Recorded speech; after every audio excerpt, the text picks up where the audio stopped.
You want to make a movie? all day. Double? There's a double D in Eddy?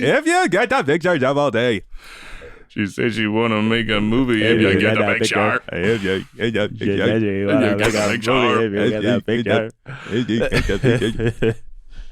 Fuck. I've been loving seeing that song go viral. Fuck Yo. Fuck it. So on the point of Yeet and ad-libs, I think we need an ad-lib database tracking the history and evolution of every single major ad-lib in hip-hop and rap history. Does this include producer tags? I want to know the first nigga to go, yeah. And I want citations, and I want dates. If it's an underground, it came off a tape, prove it, upload pictures, be like, no, this was the first dude to go, yeah. It's going to be called From Yeah to Ah. A hip-hop introspective. Yeah. From yeah to yep. Yeah. Yeah. The ad-libs have sort of become more minimalist in recent years. Just dialing everything minimalist. down. You say minimalist? Minimalist. Drake's minimalism is. Yeah. Did you see? You guys saw him in the Cameron fluffy Easter pink outfit? I sure didn't. In the Cameron fit. Yeah, the I pink. did not see that. Yeah. Where did he do that? He was in. He was at the Apollo Theater. Oh, okay. And Dipset, the group, of course, the boy band, Dipset came out.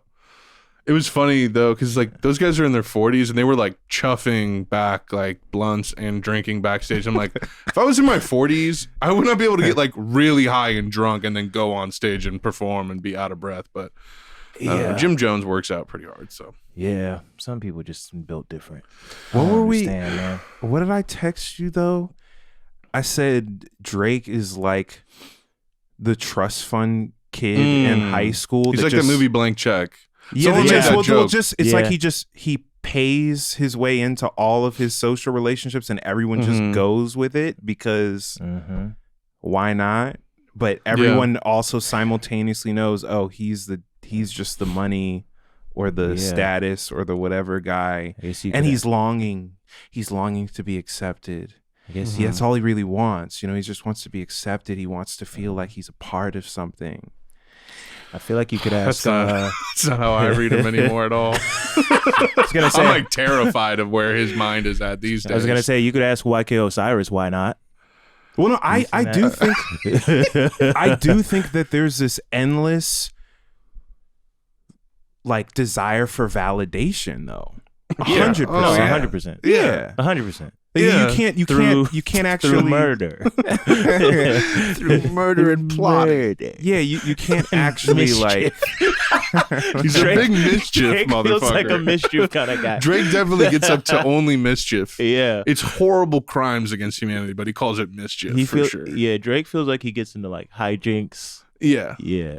He definitely has. Drake would say, "Kevin McAllister, you're wild for that." Drake feels like the type of motherfucker to haunt his own house, like Scooby Doo style. Drake's the type of dude to chatter his teeth. Drake's the type of dude to bite his nails at night, and just sawdust coming off. By the way, Drake definitely has a book with a list of names. In it, he has multiple books with different lists. Drake 100% has a Death Note, like real. Like he definitely swirls brandy in a leather chair in front of a fire and looks at it. He has the death one. He has the love one. Oh yeah, he's engaged. He's an archivist. Like he's. Remember when he's like, "Yeah, I'm 36 and I just bought a bunch of baguette diamonds because one for every woman I was gonna marry, but it didn't work out." Oh yeah, and it's like, where are you? Where are you at? Who knows you? Who knows you? No one knows you. No one knows that guy. Previous engagements, for all the times he thought about it, but never did. a true wonder of the jewelry world. Presented by Alex Moss New York and Drake. This is my collection of Birkin bags that I keep in my own house for my future wife. And I really hope he gambles all of it away. I really hope it just he hits, honestly, debt. I hope. Well, it's a bad thing to wish on somebody, but it would just be funny. That's all. If Drake went into horrifying debt somehow to like the Russian mob, it's a rare case that a person really deserves it, but I think he really deserves it. Yeah, 100%. Yeah. Yeah, no, like he's a bad I just dude. see him like live streaming, gambling millions of dollars, and I'm just like, you're in Satan's realm now. You're playing with the devil. Yeah. I feel like he has the type of success that you could only wish for on a monkey's paw. Right. Like, someone said it's like Mike or something. Like he just wished to have a rap career as a child, and then like, he sold his soul. He like put on MC Hammer's pants. Yeah, like a cartoonish like Pinocchio style devil's gonna come out, like a 30s film, and like you're alone forever. Straight off. Like the type of devil that where like ragtime music plays while you sign the contract. Like some Cuphead exactly shit. The Cuphead devil. Yeah, where you're signing the contract and there's a there's a shadow against the wall behind you, and the guy is actually going in the shadow. Right. He's like singing the whole time. This is Drake's life we're talking about. We're trying to explain. I'm seeing him as a child, like as a in the tap dancing outfit, signing the contract. He used to do like tap dancing as a little kid. No, wow. He was in like a ragtimey period appropriate suit. Wow. So it makes sense. I can see it. And there's a devil playing like an attitude piano. Yeah. You will sign your life to me. It didn't go well for him one night. He's like, I'll do anything to make it. And then the devil was there. Anything? Yeah. Like the little Terry Bozzio devil. But you saw the way he looked at, Jim Jones and Cameron and whoever else was on stage. Yeah, So please, the pride of New York to me, make some noise for the Dipset one time. And yo, by the way, this is Cam's actual mink, by the way. I just want to make that clear. I didn't just get some new made. This is the real one. He just wanted the spirit of Aubrey. The spirit of Aubrey. What are y'all saying in here? Got a lot in it. But yeah, you saw the longing, the longing. Yeah, we're just like it's just like that look in his face. He has Ricky Gervais energy. It's the same shit. Really? Who's he like that with? Have you seen? We've talked about Talking Funny. Oh, he's like Ricky Gervais and Talking Funny. Yeah, well, is that with where they're sitting with Seinfeld and Chris where you can picture of moments before disaster.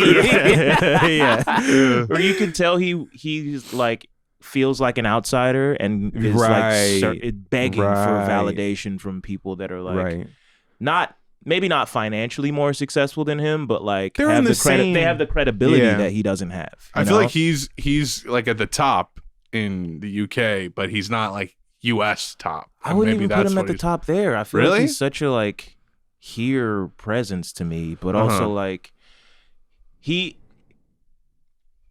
just feels like he wants to be the trailblazer so badly, but he's blazing trails that have already been blazed. You know what I'm saying? Like he put out a special about talking shit about trans people years after Chappelle's already on his third or fourth one, and he comes out to be like, actually, I think he was onto something there. Yeah. Not all women. I mean the old-fashioned ones. The old-fashioned women. Oh God, the ones with wombs. No, I love the new women. I know the new women. The ones with beards and cocks. They're as good as gold. I love them. And now the old-fashioned. They go like, oh, they want to use our toilets. Why shouldn't they use your toilets? For ladies. They are ladies. Look at their pronouns. What about this person isn't a lady? Well, his penis. Her penis, you fucking bigot. What if he rapes me? What if she rapes you? You fucking turf whore. Like, I'd like to underscore something. Yeah. I'd like to reiterate something. I'd like to echo what Dave did. Yeah. I love just doing she's any got a accent. cock. Like, dog. Go to coke. How about that? Okay. I told ya. Yeah, I feel like Drake is the hardest guy who like acts like there's not pictures of him when he was younger. Like he moves like he just blew up with a beard. Right. You know, it's like we've seen you. Like he wasn't complaining to mama about the bagel. Yeah, like, you didn't get my bacon, egg, and cheese. Where's my bagel? That wasn't even in the picture. It was just, where's my bagel? Yeah, what the hell? Where's my sandwich? I'm so hungry. I didn't buy you that sandwich. Why? I bought some other things. Why couldn't you just got me that sandwich? Because the lineup was incredible. Come, let's do it. I'm tired. Did you see the clip of him talking to that white woman, and he's like, they're talking about like Jamaican patois, and he's like, it's ignorant. Yeah. It's ignorant, honestly.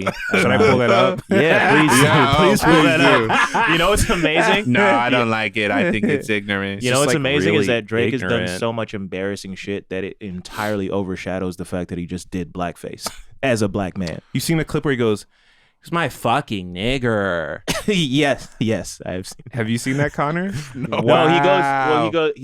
He goes, yeah, that's that nigger, bro. Wow. Like, wow. Strong Oh words. Yeah. I'm bringing all this shit up. Like, man, I'm bringing all this shit up. Yeah.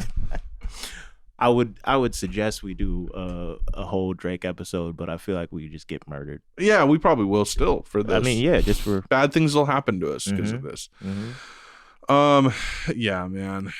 I wanted to listen to that the album he did with 21 Savage, but it was just so like, yeah, I don't know. When I hear something like 21. lame in an album and that's the first thing I hear about, I'm just like, I'm not gonna like dive into an hour long. Right. 21. album. Can you kill someone for me? Yeah, 21. Yeah, You know what? see- Drake feels like. Oh fuck. One more before that, but. This fucking short. It was candlelight. It was really dark, really romantic. Got to know them much better, so it was fun. Do you have like your words up there that like are kind of funky and weird? The guys at our school, instead of addressing people like the group, like saying like, "What are you guys doing?" Say "mans like you." It's really weird. Yeah. So "mans like you" are going to that, and then this means like the group. Crew. Polo and undershirt. It's really ignorant. Oh, rude. That's rude. No. That's what? Rude. That's fat. That's dope. Yeah. It's really These ignorant. are old school, like. Yeah, it was old school. He said it twice. These are old school. Just for those who couldn't hear, he said it. It's really ignorant. It's really twice. ignorant. He made sure to like. Yeah. We don't talk that way around here. just to make it clear. You know what Drake feels like to me? What? He feels like. Have you seen Yojimbo? Yeah. He feels like the dude walking around like because he's the only one in town with a gun. Yes. Like he would fire from the hip like this. It's like with his arms not even in the sleeve. Yes. Guns just in here. Definitely. Like, and I have a pistol. What are you gonna do now? Like, you heard of these? Yeah, you heard of these? You heard of these? My You dad know? bought me one of these. It's a flintlock pistol. Yeah, you can't even get these here. Yeah. I'm trying to find the other one, but this one is harder to find. Yeah, I feel like that's been swept off the internet. Oh no, by people his got team. it, but it's like they drop it like in a Twitter reply thread. Can't you know? search it by name. Right, exactly. It's so bizarre how out of sync like the quality of Twitter versus like how many important things are only there. Right. That you can only find there. It's crazy. Crazy world we live in, I tell you that much. Yeah. It sucks knowing like I could beat Drake in a fight just for a fact. Mm-hmm. You know? Wow. You really want him to You don't roll? think he's got the boxing skills, Yedoye? I don't. Catch these hands. I have no desire to fight him. Mm-hmm. It's just the knowledge that like I could if it came down to that, but the circumstances are such that he would just, have me murdered. Right. It would never be a fair fight. It would never be. He would definitely go after him. Seize him. Yeah, seize him. like a trap door opens. Get him. Yeah, he'd be like a John Malkovich style villain. He seems like a moat dude. Yeah. It just sort of, it bugged me, man. It bugged me because it was like somebody I looked up to at one point.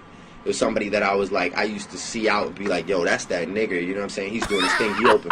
It just sort of, it bugged me, man. It bugged me because it was like somebody I looked up to at one point. It was somebody that I was like, I used to see out and be like, yo, that's that nigga, you know what I'm saying? He's doing this thing, he That's that nigger. You know what I'm saying? That's that nigger, bro. I've never heard anything. For the record, before that, I had never heard someone who's technically black do that before. Me neither. Yeah, like I literally that. never. Like he was just talking and just that's what came I feel out. like of you'd his have to mouth. be on so much like lean and shit to like say shit like that. Yeah, for someone else. For someone else, Dead sober. you'd have to be so fucked up. Dead sober. Like I can imagine someone uttering that like barely alive in the studio saying that. I think I saw like someone in the replies when someone dropped that clip just in a thread like in the last month or two or something, and or maybe it was another video, but it was like someone was like, oh, you know, like I'm surprised, like people are like surprised by this, you know, he's like biracial, so you know he code switches, and it's like, wait, to say that word. Like that's what I'm saying. Like they're saying it like it makes sense that he accidentally slipped into like his switching between white voice, Spanish in Spain and Spanish in Mexico, like how they're slightly different. It's like his white your voice. black and white voices are diametrically opposed. These are two Right. different. These are two different people, and the white one still says the N-word. That's what I'm saying. That's what I'm saying. It's very Victorian in a sense. Fighting. That's what you're saying. They're fighting Like inside. Jekyll and Hyde. Yeah. It slipped. The mask slipped.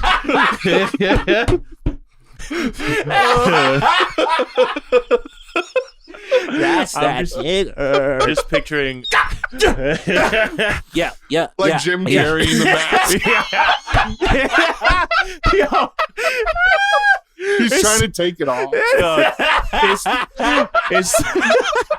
It's the nutty professor when his foot starts to break out of the shoe. Lil Wayne and Birdman just keep like looking at him like what's wrong with you, what? playboy? What's going on, playboy? He's like, yeah. Hey, Yeah, playboy, yeah. calm No, down. I'm fine. Calm down, I'm fine. give me a kiss, playboy. Lil Wayne and Birdman. I gotta give him a kiss to calm him down. They're making out and they go, "What the hell is that?" They just hear that. Oh God! Hey, Drakey boy, you need some kisses. Yeah. You need some kisses to calm down. Oh, playboy, he glitching again. Bring him over here for a kiss. Yeah. My kisses is like Xanax, playboy. Just picturing Murray Bookchin, just like the entire course of human history has been done. It's been manufactured to create to pit the nigger side and the nigger side in opposition to one another. I don't think Bookchin would go down that thread. Oh God, the lost files, the lost writings. Yeah, he's like, They toss those. Oh God! They're like, no one needs to find this. the black and the white side. It was like we're in Arizona listening to the Grizzly Man audio. They're part of the same nature. You have to understand, they are part of the same nature. biracial dialectic, you see. Brought on by white supremacy, you see. I couldn't God remember damn. what his voice sounded like, so I went to Bernie. Yeah, when in doubt. Let me be clear. Yeah, Let me be clear. The biracial dialectical. non-human. Okay. Your black and your white side are part of the same person. A revolutionary dialectic. has But to be no, voiced. I want to make it clear for non-black people watching, like that clip is pretty profound. Like of him saying, like that's just bizarre. It's just bizarre. Yeah.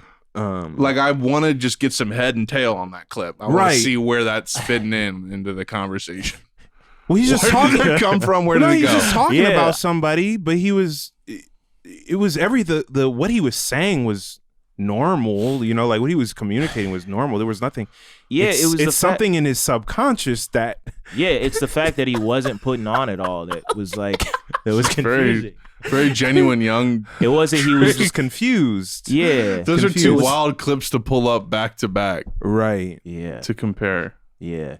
See, that's my See point. The whole picture. Yeah. Bizarre. That's how you get that, you know. And I was saying to Connor, I feel like one of the few people that literally from the beginning, from finding out about Drake as a rapper, I was just bewildered that people were taking him seriously. Like I was I was a kid and I was like, wait, what? I was like, people are like, oh, this is gonna be a thing. What? I'm confused. I'm confused. And then it's like, as his buzz grows bigger and bigger and bigger, Z's a hater. You know, it's like more strongly. It's just like, you're a hater. And I'm like, many people are saying. And I remember, he's a hater for this. I remember as a kid, I was like, that's not his real voice. That's what bothered me as a kid. I was like, that's not what the accent is weird. Like the way he's rapping is weird. And it's like, we get older and then we learn what we learn, and then we're like, oh, he took his acting career into hip hop. That's all that he did. Yeah. He's just everyone listening to him is suspending a certain disbelief that he's this persona that he's. And I don't get it. I don't get why what the buy-in.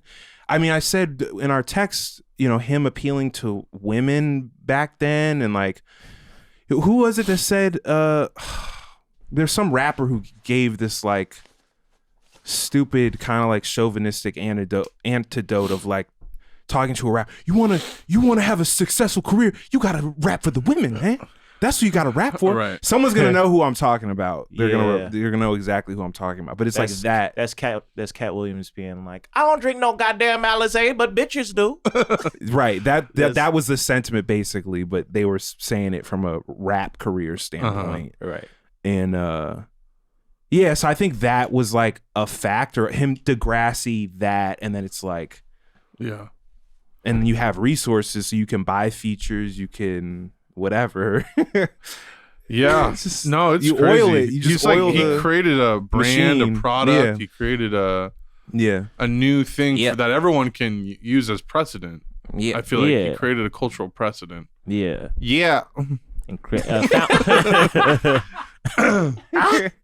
One of the funniest I think it was during the Pusha T thing where it's one of the diss tracks starts with horns and he's like, unbelievable. He says in the beginning, he's like he says something like that. Like unforgivable. Yeah.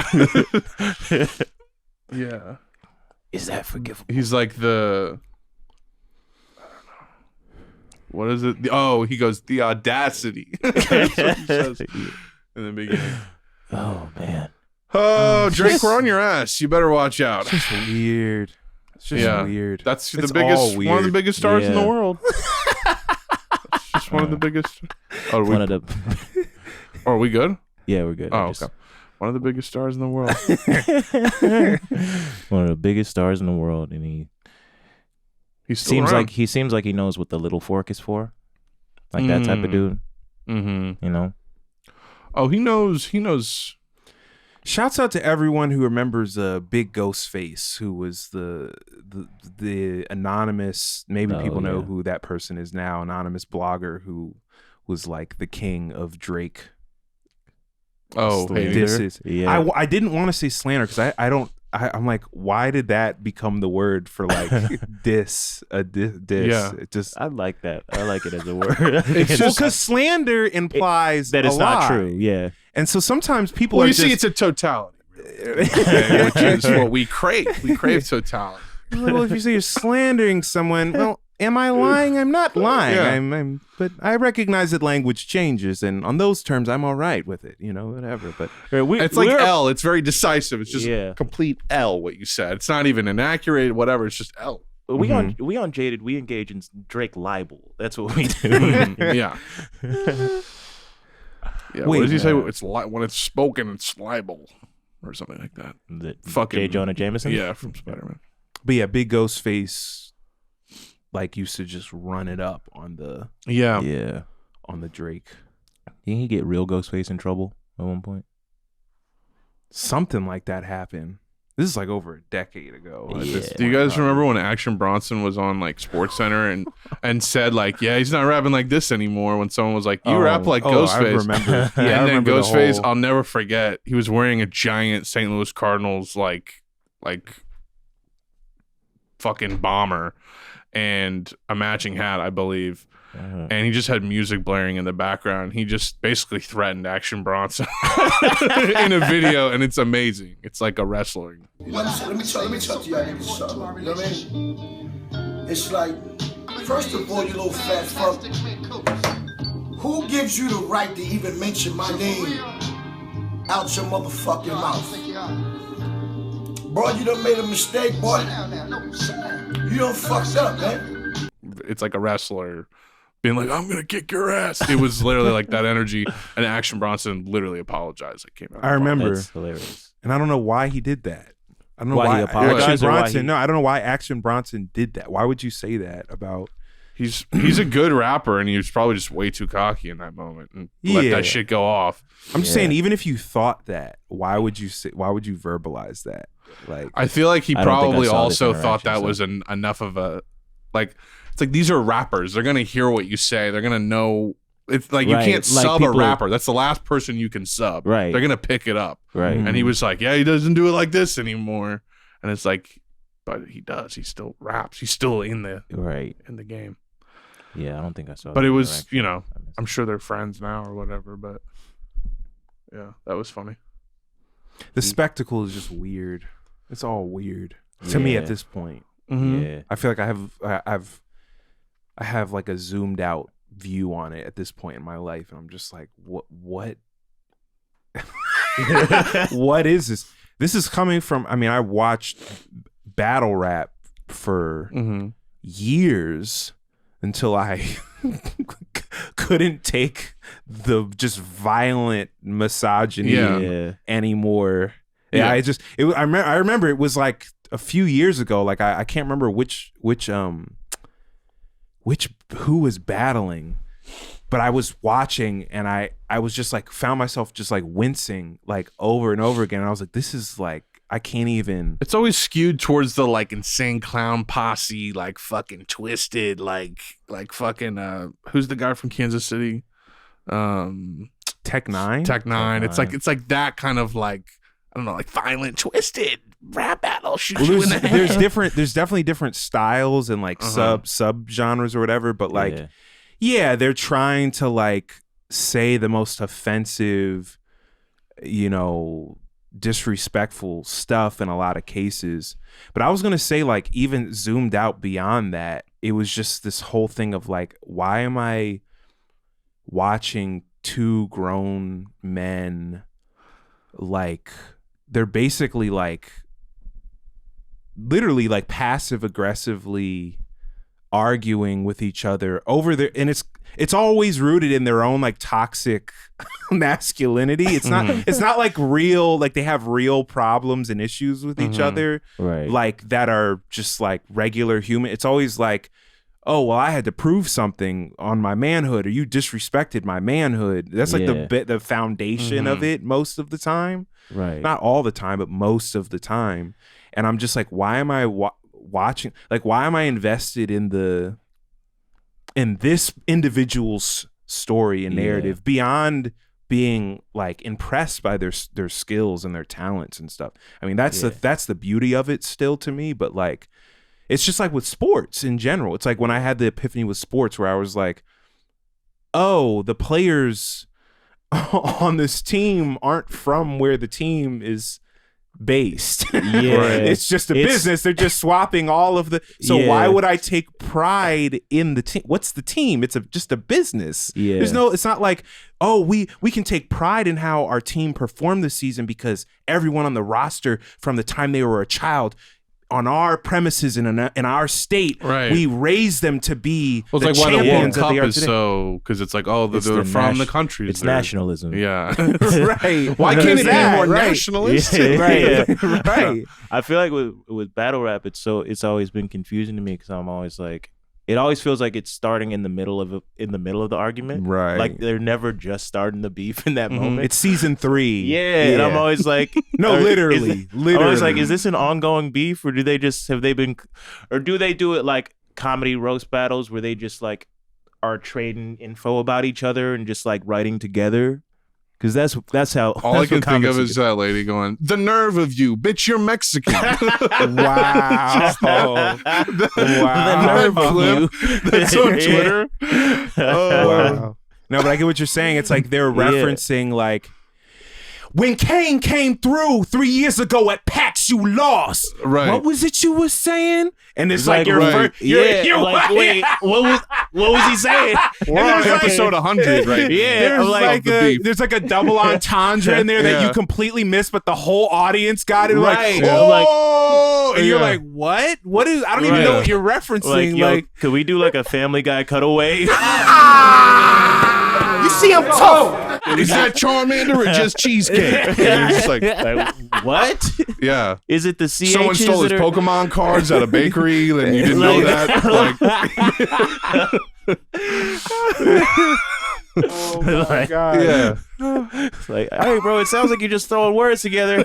I mean, I obviously with any work of fiction or like, even if you're into sports, the lore is a part of it. But it's like, for me, I'm always just like, why am I here?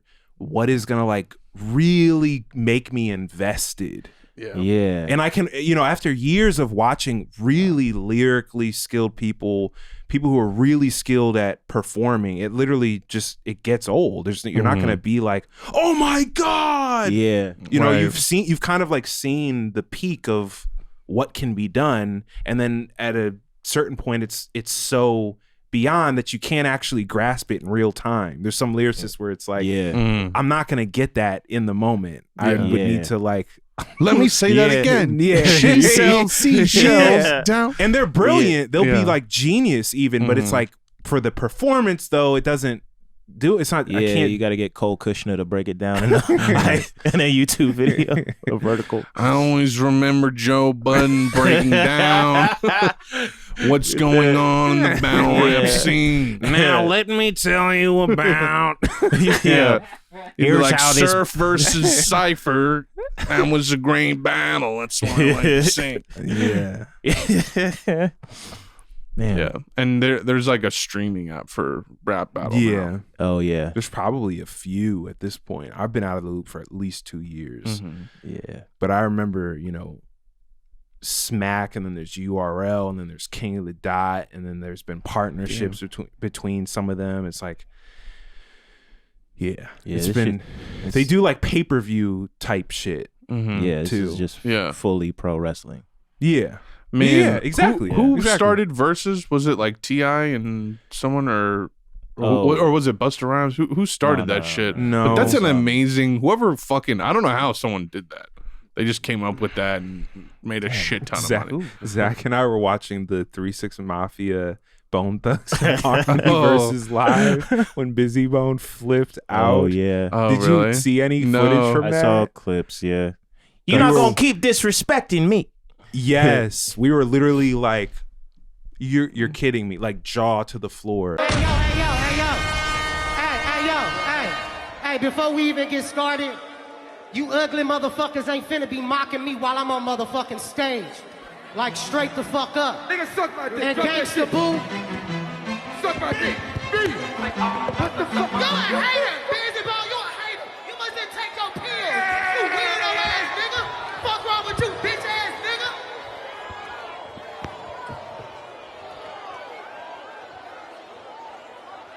Yeah. Like what? Wow. And everything we dreamed would happen happened. That's amazing. Bone Thugs chose the worst songs. Like they didn't even go with their like. It was the worst set selection. Yeah. 666. It was perfect. Like they were going, song for song in the right order, everything. Right. And it was just messy. But yeah, I mean the concept is really brilliant from a business standpoint. Yeah, it's really brilliant. A lot of ways to monetize that. A lot of good eyeballs on that. Especially for our urban. Sort of the urban demographics. sector. Yeah. The fucking I wanted to say something. Dipset versus the Locks also. That was hard. Yeah, fucking amazing. That was hard.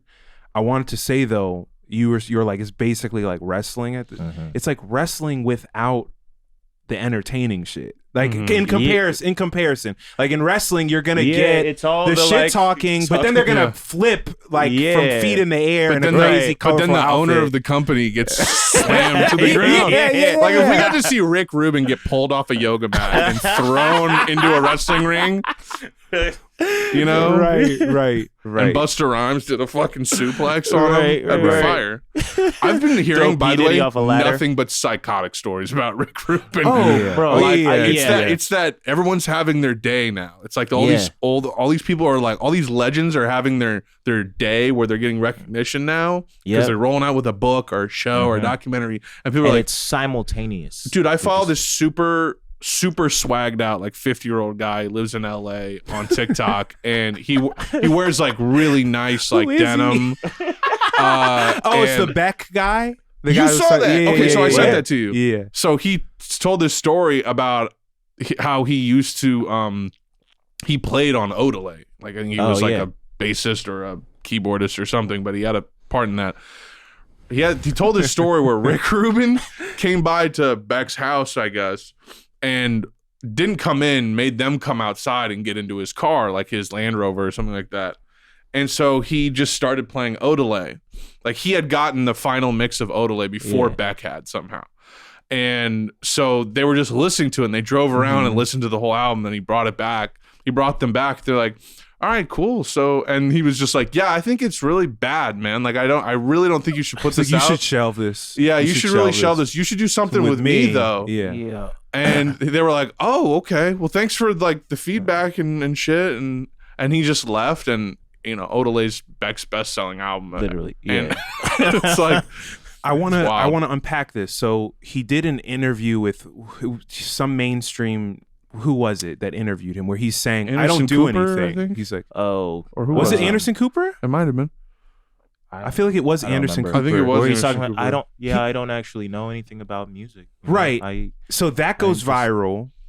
So then all the music people, the industry people, producers just starts taking a piss, mate. Like he just starts taking a piss, and then that opens up the crazy dark stories that are now I'm seeing like on Twitter. The polar bear story. Was it a polar bear? It was a polar bear. And then he said to scare niggers. Yeah. He had a stuffed polar bear or something in the entrance of his house or something. Yeah, and I forget who it was that asked about it. It wasn't Russell Simmons, was it? No, I can't imagine. With Ruffled. I can't imagine it was somebody that. I can't imagine it was somebody that kept escaping working to Thailand with him because I have accusations of.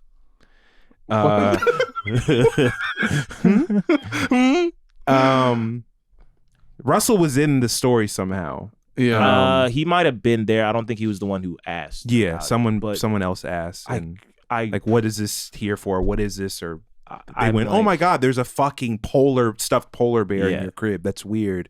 And I'm just pleading with like my sensibilities that it was somebody who did not continue working with him. But he asked why he goes, what is this polar bear for? And Rick Rubin just goes, to scare niggers. Wow. Apparently, yes. Yeah. This is what people are saying. Yeah. Was it you years ago who said, someone said to me about Rick Rubin, like, I don't know, like he's on some dark, like people have rumbled and whispered things to me for years. Russell Simmons that long, to me, no. People have said aside from that, like someone told me he was on some like crypto fascist shit. I think I was in the same conversation. I forget who it was, but we're saying anyone. Let me tell you something. Don't know, but anyone who's got that slightly like calming, hypnotic kind of voice that sounds very soothing and chill, like they know everything and they got everything under control. He's a very chill guy that's feels very attacked right now. Yeah. I am not a fascist, and I was really see that guy is the fascist if he's feeling attacked by this. What did I do? I'm a chill fascist, and I don't like this. Yeah, I just feel like, I don't know. Like I sent you another clip of Jeff Bezos talking about how he likes time in the morning to putter. I like to putter around. I like to do really high IQ meetings before lunch, and I like to make about 3 really good decisions a day. Because when it gets to 5 p.m., it's like I don't want to deal with that. We'll deal with that at 10 a.m. Yeah, tomorrow. let's pick this up tomorrow and deal with it at 10 a.m. tomorrow. That's like that with voice. a big tie too. The bulb of the tie was just so wide for no reason. I get up early. I like to putter in the mornings. I like to read the newspaper. I like to have coffee. Puttering time is very important to me. I like to do my high IQ meetings before lunch. Like anything that's going to be really mentally challenging, that's a 10 o'clock meeting. And because by 5 p.m., I'm like, I can't think about that today. Let's try this again tomorrow at 10 a.m. I mean, he's such a creep. Yeah. I feel like anybody that white Buddhist energy. Yes. It's that. Yeah. Watch out for it. It's like, oh, it's real convenient to now believe that to not believe in possessions and the desires and all these things are okay. Yeah, what a good point in your life. Where's the zen with the royalties and splits after the fact? Where's the balance there? You know, right? Like, Rick, you've got the dialectic. You don't got the materialism part of that in the picture. You got the dialectic part. I just feel like the reason that you're suffering is because you want your residuals and you want this ownership. Just give it to me. Why are you so? I'm Rick Rubin. Why do you care so much about money? Everyone's always talking about dialectical materialism. Why don't we get rid of the materialism for a second and just focus on the dialectical? Let's focus on the dialectical.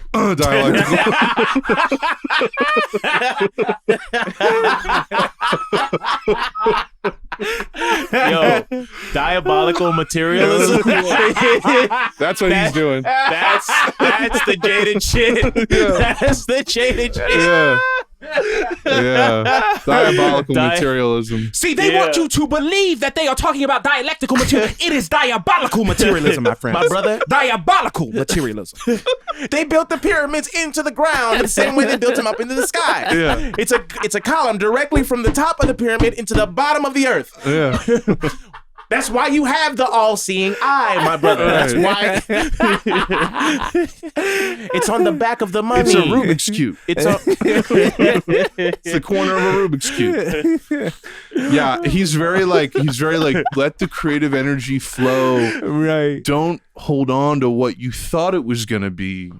Embrace what it could be that's better. And it's like, I could imagine losing my fucking mind. Like, I have a vision, this guy's just supposed to help me, and he's like, no, make it a country album. That's what it's supposed to be. That's the bigger the thing. The thing that's sad and that a lot of people, I think, objectively aren't aware of is that this Rick Rubin vibe and energy is an entire archetype amongst rich, wealthy white men. Oh yeah. Like, he is not the only person like that is like this. There's a whole like, it is a type of person. You mean there's more than one guy who's built his whole career just off going, why don't you add guitars? Mm-hmm. Let's play it in my car, see how it sounds. Have you considered, I'm really thinking we should go for maybe like a kind of a rock and roll kind of vibe. What if we made rock and roll music? Yeah. You know, I know this is your music, this is black music, but what if we tried to reach, you know, a more competent audience? Yeah. I think the concept of a tastemaker is like, I think that's valuable. But there's a limit to how far your power and like wealth should go strictly under being a tastemaker. And like, he has far surpassed that. It's like, hey man, maybe just fucking start a column in a magazine or something. Why is your name? His roots are in the business. That's the point. It's money. It's access and money. That's the lesson to be taken away here. You know? But it's also like, you know, it's that thing where men get to a certain point where their work has validated them enough, and they've proven to everyone that they work enough, and then they do the inner self work. Yeah. Like after the fact. And that's what all these like rich guys who retire, that's what they're all fucking like. Is just like, they're all just like, yeah, I'm actually like, it's about it's about empathy and creativity. Shit, we've talked about it before. How it's like only after you've like, you know, bushwhacked your way through the competition to the top. Yeah. Do you have any of these like Zen realizations? Yeah, because it's the rare cases where that shit actually pans out and you actually get to explore being a whole person for a little bit. You know? And there's an answer in collective organization that allows us to do that now while we do shit with our labor and our talents and our skills. We don't have to hope we become rich and wealthy one day, or hope a rich and wealthy guy finds us and you know, that's important too. Yeah. And I feel like on that conversation, it comes down to trust. That's a part of how, you know, it's like people for some reason trust. It's tied to the Rick Rubin thing. They trust the rich white man because of this, like, because of white supremacy, but also meritocracy. Like they think, oh, well, if this person has money and status and power, then they should be the one who decides. Yeah. When in reality, there's like a collective intelligence to be harnessed. There's a collective trust that can be cultivated. And out of that, people can fucking put their own money and their own resources together to design institution systems that actually create the space for the self-exploration and healing as the production is happening. It's funny because it's like seeing all the footage from this like rollout. He's made a lot of points that sound like that. Like, you gotta capture the magic of the room and everything. Right. But it's like, you know, that's not really what it is at its core. Yeah. But that is maybe what it is episodically. Right. Sometimes. It's like, at a certain point, it's like, hey man, why don't you tell me a single music fact? Give me some music facts. Tell me what a chord progression does. You know? Right. At a certain point, if you're telling me how to if you're trying to guide my musical career, just tell me where a dominant chord goes. That's where he goes, shut up, I'm Rick Rubin. No, actually, I'm gonna go do yoga. Why don't you add some guitars? Yeah, why don't you add some guitars? Yeah, no, it's it's just part of that spectacle, like you were talking about. It's just it does make sense. Why the thing I feel like you peel back the layers of the music industry and you realize there's so many uncredited heroes of everything. I feel like there's a lot of writers and engineers and producers that just get absolutely no shine at all. Yeah, it's like once you peel back 1,000 layers of this onion, you'll eventually find some musicians. Right. Eventually. Yeah. This is unrelated. How dare you? And I'm not going to pivot into something depressing this time. Okay. This time. You're gonna pivot Not into this day. I'm actually gonna pivot into something so positive that it feels dark. It's almost dark. Well, now that I think about it, it's part of what I wanted to say is dark, and it will maybe just be yourself. Let me take back what I You're said. like 1930. I want to take you back in time. Europe was on the brink of war. Yeah. No, I was telling Connor and Yedoye that I've been watching the Men in Black films in the last day or two. I feel like this is gonna get dark. Yeah. Very quickly. Well, the first, I think I don't know if I said it on the show or if it was in private conversation, but like in the last year or two, it hit me. I was like, oh, holy shit. This is the slickest form of propaganda ever created. Oh, yeah. Yeah. I didn't, because as a kid, it's not even registering in my mind that these are like Fedaganda. Like they're with the feds or they're the government or something. Yeah. And watching the films back, it's like doing this like, dude, it's so meta. It's like they're doing some CIA shit, CIA rebrand shit like decades before, because they're saying like they're taking like jabs at the police and at like racial profiling and the government. These agents are right. Yeah. But they're like, And I guess they try and like rationalize it with, oh, well, this is like the highest level. They're like above and beyond basically everyone because they're defending the feds like to have us from they like space. Yeah. The feds always like to have this like image of like young, smart, sexy. Like, no, this is the young, get it done. Yeah. These cops are just, you know, uneducated grunts. You know how to use these things? No idea whatsoever. You know, they're not really enforcing. The feds are slick, and they right. Yeah, stylish. They're stylish.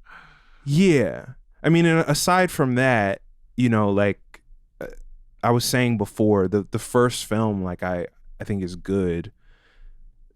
I haven't finished the second one, but it was kind of like give it a 2-star. You know, give it a 2-star out of 4. The first one, Ebert give it a 3. rankings. Give the first one a 3 out of 4. Okay.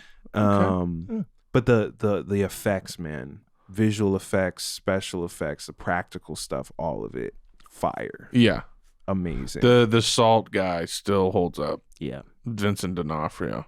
Yeah, as Bug Guy. I saw sugar. Oh yeah, that is like when you watch that. Now you're like. You're still left wondering how did they do that? Yeah. It looks so. As a kid, that character just disturbed me so much, and even watching it now, it looks so. Can we convincing. just say shit was scarier in the 90s? Because it was late 90s, early 2000s. Shit stopped being scary around. I would say like the live leak death videos. Cartel. The cartel. Then I was oddly numbed by. yeah. What happened? But like I don't know, like after like when we lost a sense of wonder and imagination about that period of time. Yeah. And that happened for not just us. That was a broader thing. That was just our personal problems. You know, I think everyone had the happiness sucked out of them. I think at the same time. Around when I was 13. Yeah. Yeah. No, but like, I don't know, like Zack Snyder's Dawn of the Dead might be like the last time shit was scary. But I don't know what would mark it off. Like, I don't know. Like the last time 28 days later. Like what what was That's like the what last like actually scary shit? Because you're like, saying superficially scary, basically. Like you're scared over like frightening to watch or like it looks death real or ghosts. There's scenes in Matilda that are scarier than fucking modern horror films to me. Right. I mean, I mean, when did everything start just being computers and shit? You know, computers. I mean, I just watched Hereditary and I was like, this is like, this is disturbing, kind of, but it's not. I wasn't. What's the lady's name in that? I forgot her name. Something. Her real name? Or the actress, the mom. Her face. Her face, terrifying. The practical effect of her fucking face is scarier than anything. I didn't watch the movie for like 3 days after I pulled it up. Because of her face. Like if she was in the room, you'd be like, oh God, get out. Like even the actress. Yeah. It's just. Oof. Yeah. Oh, I gotta run that movie back. It's so good. Have we talked about? Do you call it Midsommar or Midsommar? Which one is Midsommar. I'm not. Yeah, I always called it Midsommar. We have not talked. Well, no. Maybe we did. I feel like I don't think we had a fleshed out discussion about it though. I just liked that movie a lot, and I'll never forget seeing it. I hated it. Really? Yeah. I hated it. Still? I saw it in theaters. Really? Yeah. First of all, mind you, love Ari Aster, one of my favorite. They know this. Everyone knows this. So he's one of my favorite directors. He did Vivitch, right? The Witch. Yeah. I will say no. He didn't do The Witch. Or was that other guy? I can't remember. I don't know. I haven't seen it. Okay. Beautiful. That's a beautiful film, though. I need to see it. I'm not up on. I think that's Robert Eggers, the Lighthouse guy. Yeah. I think. I was so genuinely spooked by horror movies as a kid. I'm just not up. You know what? Let me take like hating that film back. I more so hated how people responded to it, and like how they interpreted it. And then don't even get me started on the quote unquote interpretation culture of film. Right. Yeah. But I think a large part of it though is part of the responsibility for that lies on the not to say that like, you know, if you make art and you put it out, it's out of your hands at a certain level how people are going to interpret it. But how you frame characters, how you develop characters, how you the story itself is communicating something. It's like putting something out into the universe. and you have to have a certain sense of awareness and intentionality when you're doing that. And so it's like all of that is what makes me have that reaction of like I just really didn't I didn't like that. How did people interpret it? They loved the main character and they loved like the girl? The girl? Yeah. The woman? The female. I didn't like that one. Too much female.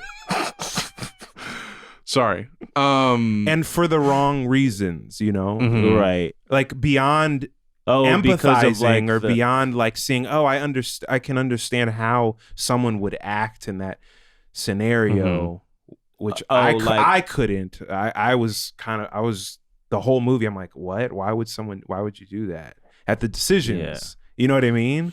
And it gets straight away from a certain degree of like realism in decision making. But I'm saying this, I only watched it once. I watched it years ago, so my memory is foggy. This is just me pulling from my I think what I'm gathering is people like were super into her being the queen at the end.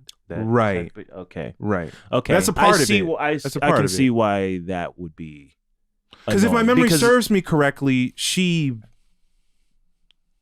did some crazy shit because her partner was like, did he cheat on her? Was cheating on her? He was like, he was getting basically raped, sexually assaulted, kind of. He was? In that scene, remember when they put like a spell or some shit on it? Yeah, they're like forcing him to impregnate that girl or something like that, or it's just like a weird. And then, he was like drugged and all that. Like his pupils are fucking like this, like dinner plates. Yeah. So is the messaging supposed to be that she was manipulated and like conditioned into feeding into her most lizard brain impulses? And I take it as it's pure chaos and evil. Well, and there was vengeance. There was vengeance, though, right? Like, my memory, it's foggy, but wasn't that she did something? She's like, she sacrificed him at the end. Yeah. Sorry, right. this is Midsommar spoilers, Yeah, sorry. I guess. Yeah. No, there was definitely like, because she did get the impression that he cheated on her. Didn't know that he was under the influence of something, whether it was just drugs or a spell or some shit. And then they give her the option to sacrifice him, I think, in place of one of their. This is where it all converges with my dislike for everything. Yeah, because you can see how they watch that. You're surface level. You're shown this very. I don't even know how to describe it. This aesthetic of female empowerment, if we want to call it that. Yeah, like. And it's like in the context of a cult. So for you to see that and then go, yes. Yes.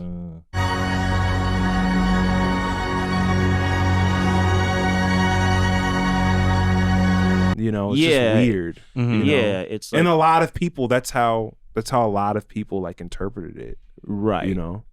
Yeah. I think with that reading of it, I can see why it's very annoying. I could be off.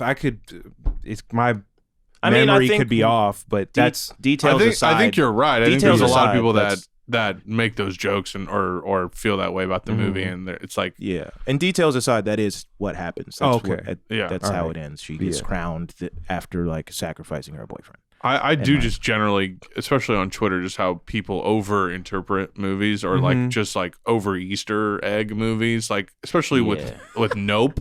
It was just like, he's not even doing that. Like or you don't even know if he's doing that. Like, I don't know. There was just so many interpretations of like, what does the crazy monkey mean? And the SNL reference tied in with and it was just like, I don't know. I wish audiences were just more open to ambivalence to a certain degree on certain things. Yeah. I wish somebody warned me that Akira slide in Nope was kind of lackluster. Ambiguity is the word I meant to use, but that's fair. It just felt like it was shoehorned in. Yeah. It was so that we would all do the Rick Dalton. Here I come. We would all do that. Yeah, like I'm glad he got his moment. I'm glad he got to do it. That they let him do it or whatever. But slide a little bit harder next time. Maybe in the next movie, or do it on a horse. A little more badass. The scene where she did it, there was no actual urgency. Mm-hmm. It felt like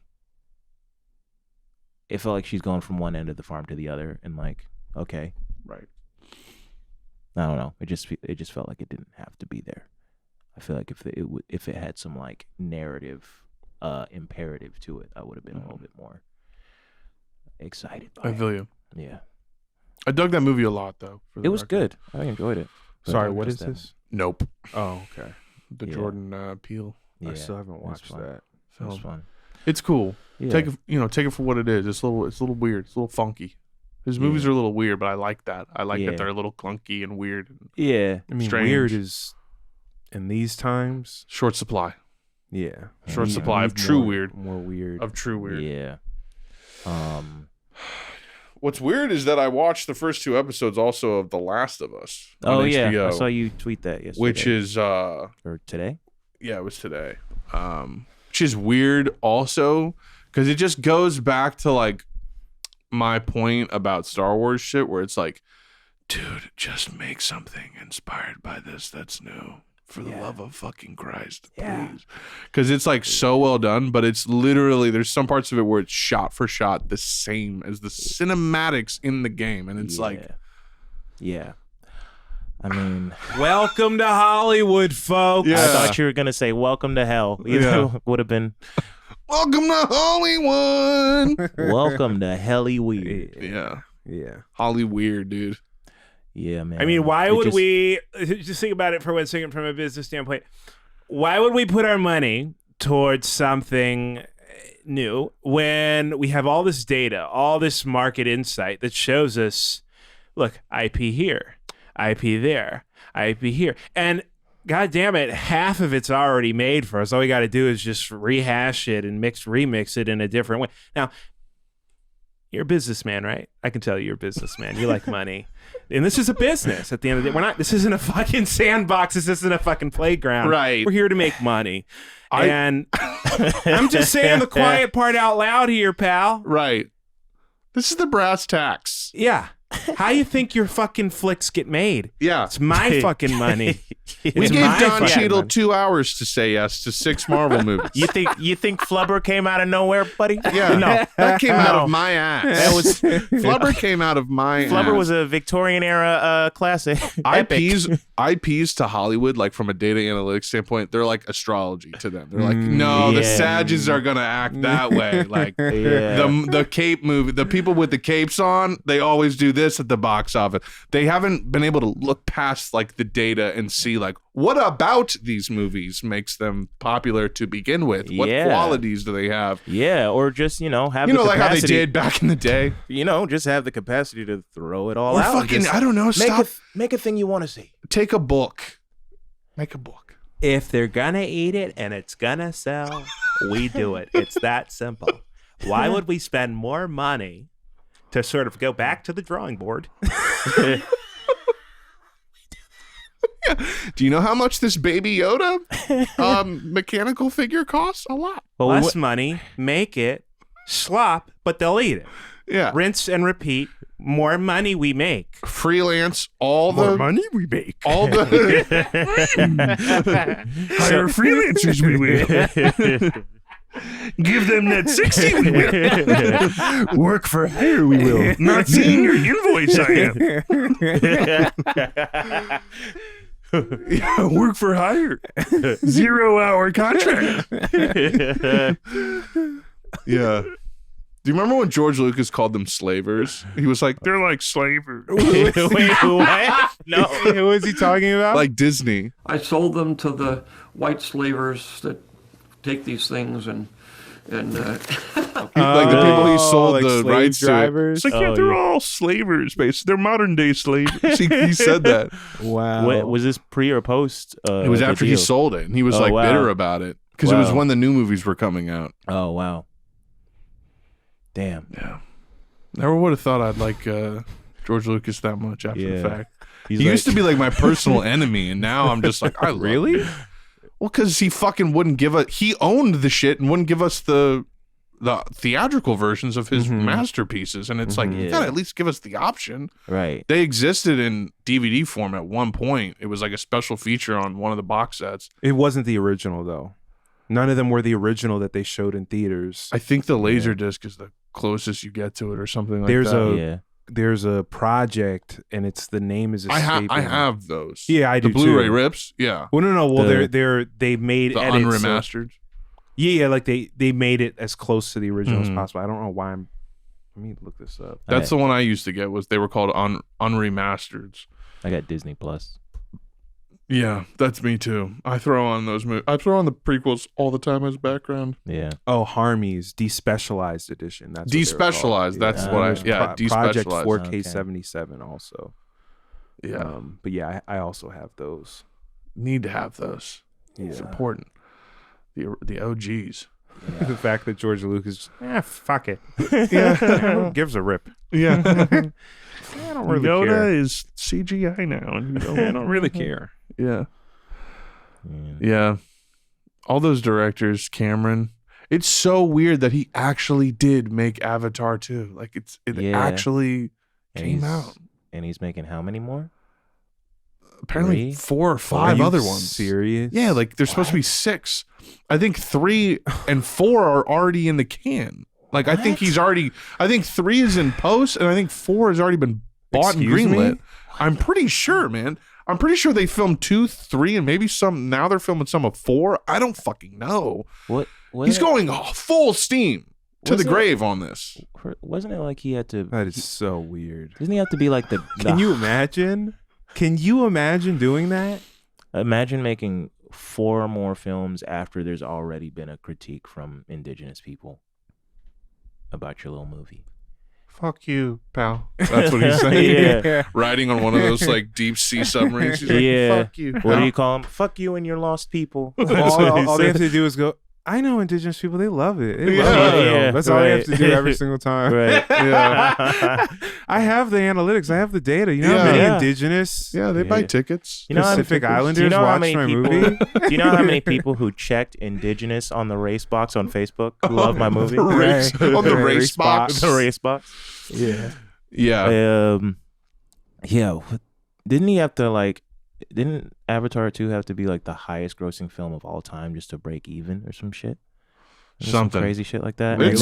They already crossed the 2 bill mark. I mean, really? Hell yeah. People really are just going out. Yeah. He doesn't give a fuck, bro. He will keep making these, and they'll keep people will consume. They will just do it. I was gonna say it didn't make to the businessman's point. Yeah. Yeah, it's crazy. I mean, you guys are talking about culture and inspiration, all this crap. We have the data. Yeah, we know what people want. We're giving it to them. I don't know what you want. Navi, you're never going away. This is the logic, though. Like this is actually the logic of some things are just evergreens. Sonic, you know, the Navi. We literally did this. Batman. You talk so much about how you love the Matrix. Well, we're making it in real life. What more do you want? Yeah, RoboCop. We're making it real. Congrats. It's real. We have Skynet. We literally made the same joke. I don't even know how many episodes ago. You don't remember? No. I mean, we cut like joking about IPs, like just ridiculous IPs to make movies out of. Man, you get that hungry hippo. I can't wait for the Don't Wake Daddy fucking premiere, man. Break the ice. The sequel to wait for that one. Candyland? Are you kidding me? Sorry, fuck. I'm mad that I put that out there because now we're gonna get a CGI movie. Candyland. We're gonna get a CGI Despicable Me-esque Candyland movie, dude. Shoots and ladders. Gru, dude. This is Gru all and the Minions, bro. These are all part of the Rihanna's Battleship universe. Oh my god. Cinematic universe. Oh my god, that movie. The Hasbro Cinematic Universe. Yeah. The Hasbro verse. Wait, they made a Battleship movie? Yeah, Rihanna was in it. I think it was like 2010, 2011. Yeah. Yeah. It's fire. I didn't see what it. were but they battling? What was the? Well, please, someone tell me the concept. I did not see the movie, but I guarantee there was a line where somebody's like hitting on Rihanna, and she just goes, "That's a miss." Oh, she's like Riz to B4 miss. What? I'm saying, what is the what was the was it a war movie? It was, in I think, the Pacific world? Theater in 1942. She was a gunner. That's what I'm saying. Like, what is the concept for yeah, the just imagine Cuba Gooding Jr. in Pearl Harbor just expanded for 2 hours. No, I think it was aliens coming to Earth. And she blew them up. What? Aliens coming to Earth? No, I heard the words. She but... blew them up. Mahalo, motherfucker. I think that's what it was. That's what? Let me just look this up. Battleship. Can we just watch the trailer? I took Baron to see Battleship. Let me see. What the fuck? Oh my god. She's playing the Super Bowl. By the way, Rihanna. Yeah, it's gonna be a fun time. Fun time for everyone. Is she doing it by herself, or is oh my god, is Rocky joining? I'd imagine he might make an appearance. Honestly, yeah. If he doesn't, I feel like feels like a waste of a Yeah. relationship. Why be in it? Why be in a relationship? Come if you on, can't honey, let me come to commodify the it? Super Bowl. The ocean, vast, battle, ship. unexplored, fish, the perfect place. What? To hide. Oh, that's where the aliens are hiding. Oh, come on. Oh, they were riding that Transformers. Oh, boy. Liam Neeson. Liam Neeson. Contact 8,000 yards. Is this some kind of exercise? You see the lens flare? Remember when every trailer had this sound effect? All these lens flares. Get me on it. This is a guy trying to evoke Michael Bay, Got it, Chief. the director of this. The battle for Earth begins at sea. Hey, what in the fuck? That's her. What the fuck? You gotta be kidding me. You didn't ever see promotional material for this? I don't think I ever saw this trailer. Random people. My dad said they'd come. He said we ain't alone. This is definitely cumulatively the most of this film I've ever seen. For sure. Oh This trailer. yeah. I mean, I don't even remember hearing about it. Or they'd find us. Whoa. What? Where's the captain? Captain is dead, sir. Who's next in charge? You are. That dude's in You this? are Jesse Pinkman. Fucking you are, dude. What the fuck? You are. My dad's L. Ron Hubbard in The Master. This is so dumb. This is this is serious. So they shoot these red balls out of the towers and just they start destroying the city. You know Beyblade? You know what that is? Yeah, it's They're gonna like, be how like are we that. how are we gotta call back to the game somehow though? Like, how are we towers, ocean, balls. Torpedoes, right? Shoot the balls! I feel like May 2012, what a time. I feel like I would be less upset if it was just like our freighter stuck at a perpendicular angle to the frigate. What do we do? Right. Like real life scenario, 6 hours emergency. Like what do they do? Whose ship gets sunk? Why? I don't know. Right.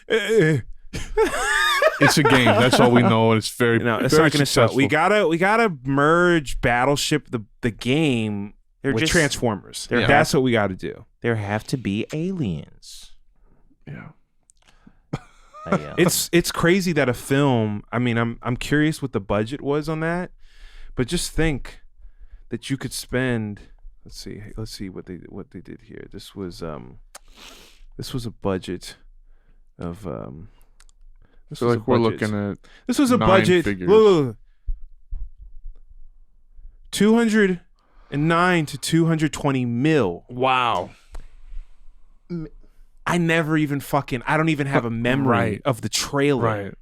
Think about how mind-blowing that is. You know what it did at the box office? Probably piss. 303 million. What? They made their fucking money back. And then some. Holy shit.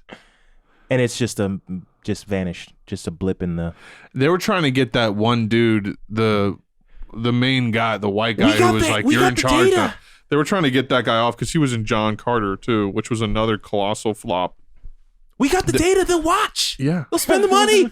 You guys talking about changing culture? Go ahead, do it. They're not going to come. Okay. They want to see Battleship. And who gives a flip if they don't remember it in 20 years? Or 20 hours. Who gives a fuck? We made the money. That's all that matters, right? They won't even remember how much they hated it. We won't even remember what we spent the money on when we got it. I'm at the critical response section of the Wikipedia page. Rotten Tomatoes reports that 34% of 225 critics gave the film a positive review, an average rating of 4.7 out of 10. The site's critics' consensus reads, "It may offer energetic escapism for less demanding filmgoers, but Battleship is too loud, poorly written, and formulaic to justify its expense, and a lot less fun than its source material." Wow. Well, I don't know about that. Are you saying Battleship sucks? I feel like a couple of beers, the Battleship movie might be a better time than D9. D's nuts. I feel like I'd have more fun playing Battleship, honestly. Battleship is kind of fire. It's either that or laughing at this movie. Like watching it as a comedy. Yeah. But even then, I watched enough movies where I can tell this would not even be fun to watch to make fun of. I can just Rihanna won a Golden Raspberry Award for Worst Supporting Actress. Wow. That's funny. Award winning. It's like, okay, what if we did a Godzilla, but there's no lizard? Yeah. And it's a commercial for the Navy. What is it? It's just stuff coming out the water, man. What do you fucking like want? Balls. It's metal stuff. Balls. What do you want? You want balls? What do you want? You want a glass of water to shake? We can make it shake. It's the droidicas from Star Wars that they don't ever open up their balls. All right. They're spiky balls. We'll make them red. We'll make them glow a little bit. They'll make them glow like the Decepticons. It'll have similar aesthetics. See, look at that. They look hot now. Yeah. They look hot. Rihanna's going to say, oh, they just sunk our battleship at some point, which will justify the movie. Like you said, miss. Platforms like YouTube, Patreon, Spotify, they're all ass. They don't respect your privacy, they're riddled with ads, and they're completely silent and unreachable when you need help. Have you ever talked to somebody at YouTube? Think about that. I sure haven't. To top it all off, we don't control them at all, despite being the reason they exist. So that's why we're partnering with a design and development agency called 400 Million D&D to build our own cooperative alternatives that bring the best features of all those platforms together and that we can control together too. We seriously got to have an exodus to some sort of digital Zion that we build ourselves. Somewhere where all of us can actually have a say over the technology that we're using to communicate with each other. For more on how you can support us all in getting off these shitty platforms, visit opencollective.com/digital Zion and tap in. Just because these dystopian systems are eating themselves alive doesn't mean they got to take us with them.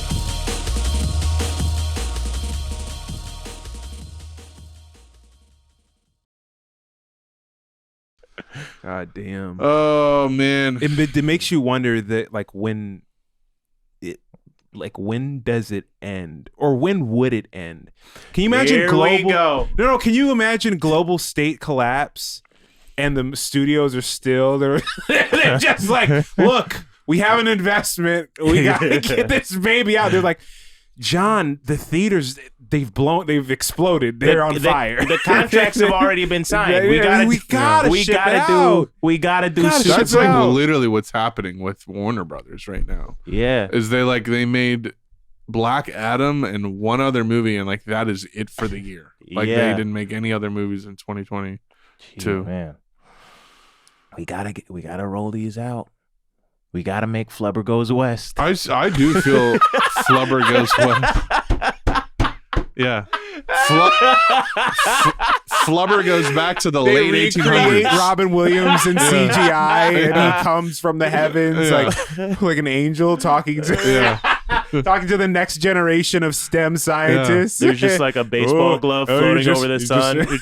He's appearing like Ben Kenobi. Stay in tune with the Flubber, and it's like no matter what they tell you, it's like you'll an not AI, ejaculate. it's like an AI generated voice, like it's like graded. Yeah. Stay in tune with the Flubber. Listen, Flubber. Protect the Flubber. Yeah. You're not semen Flubber. Oh my God. Can you imagine you die and a company is using your fucking likeness?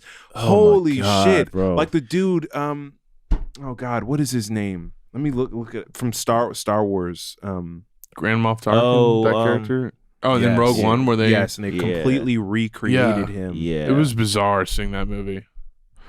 Like I know some people think that's like the best of the new movies, and I think it's okay, but when I saw it, I was like, what the fuck is reality now? What was that? Yeah, it was bizarre. Why? Because of that character. Well, that and just I don't know. It was like this is it. Like I don't know the protagonist. That dude dead for how long? Oh yeah. Can you imagine? And like a legendary English like horror actor too. Yeah. That one dude. Yeah. And he's been dead for some time. It's like you don't.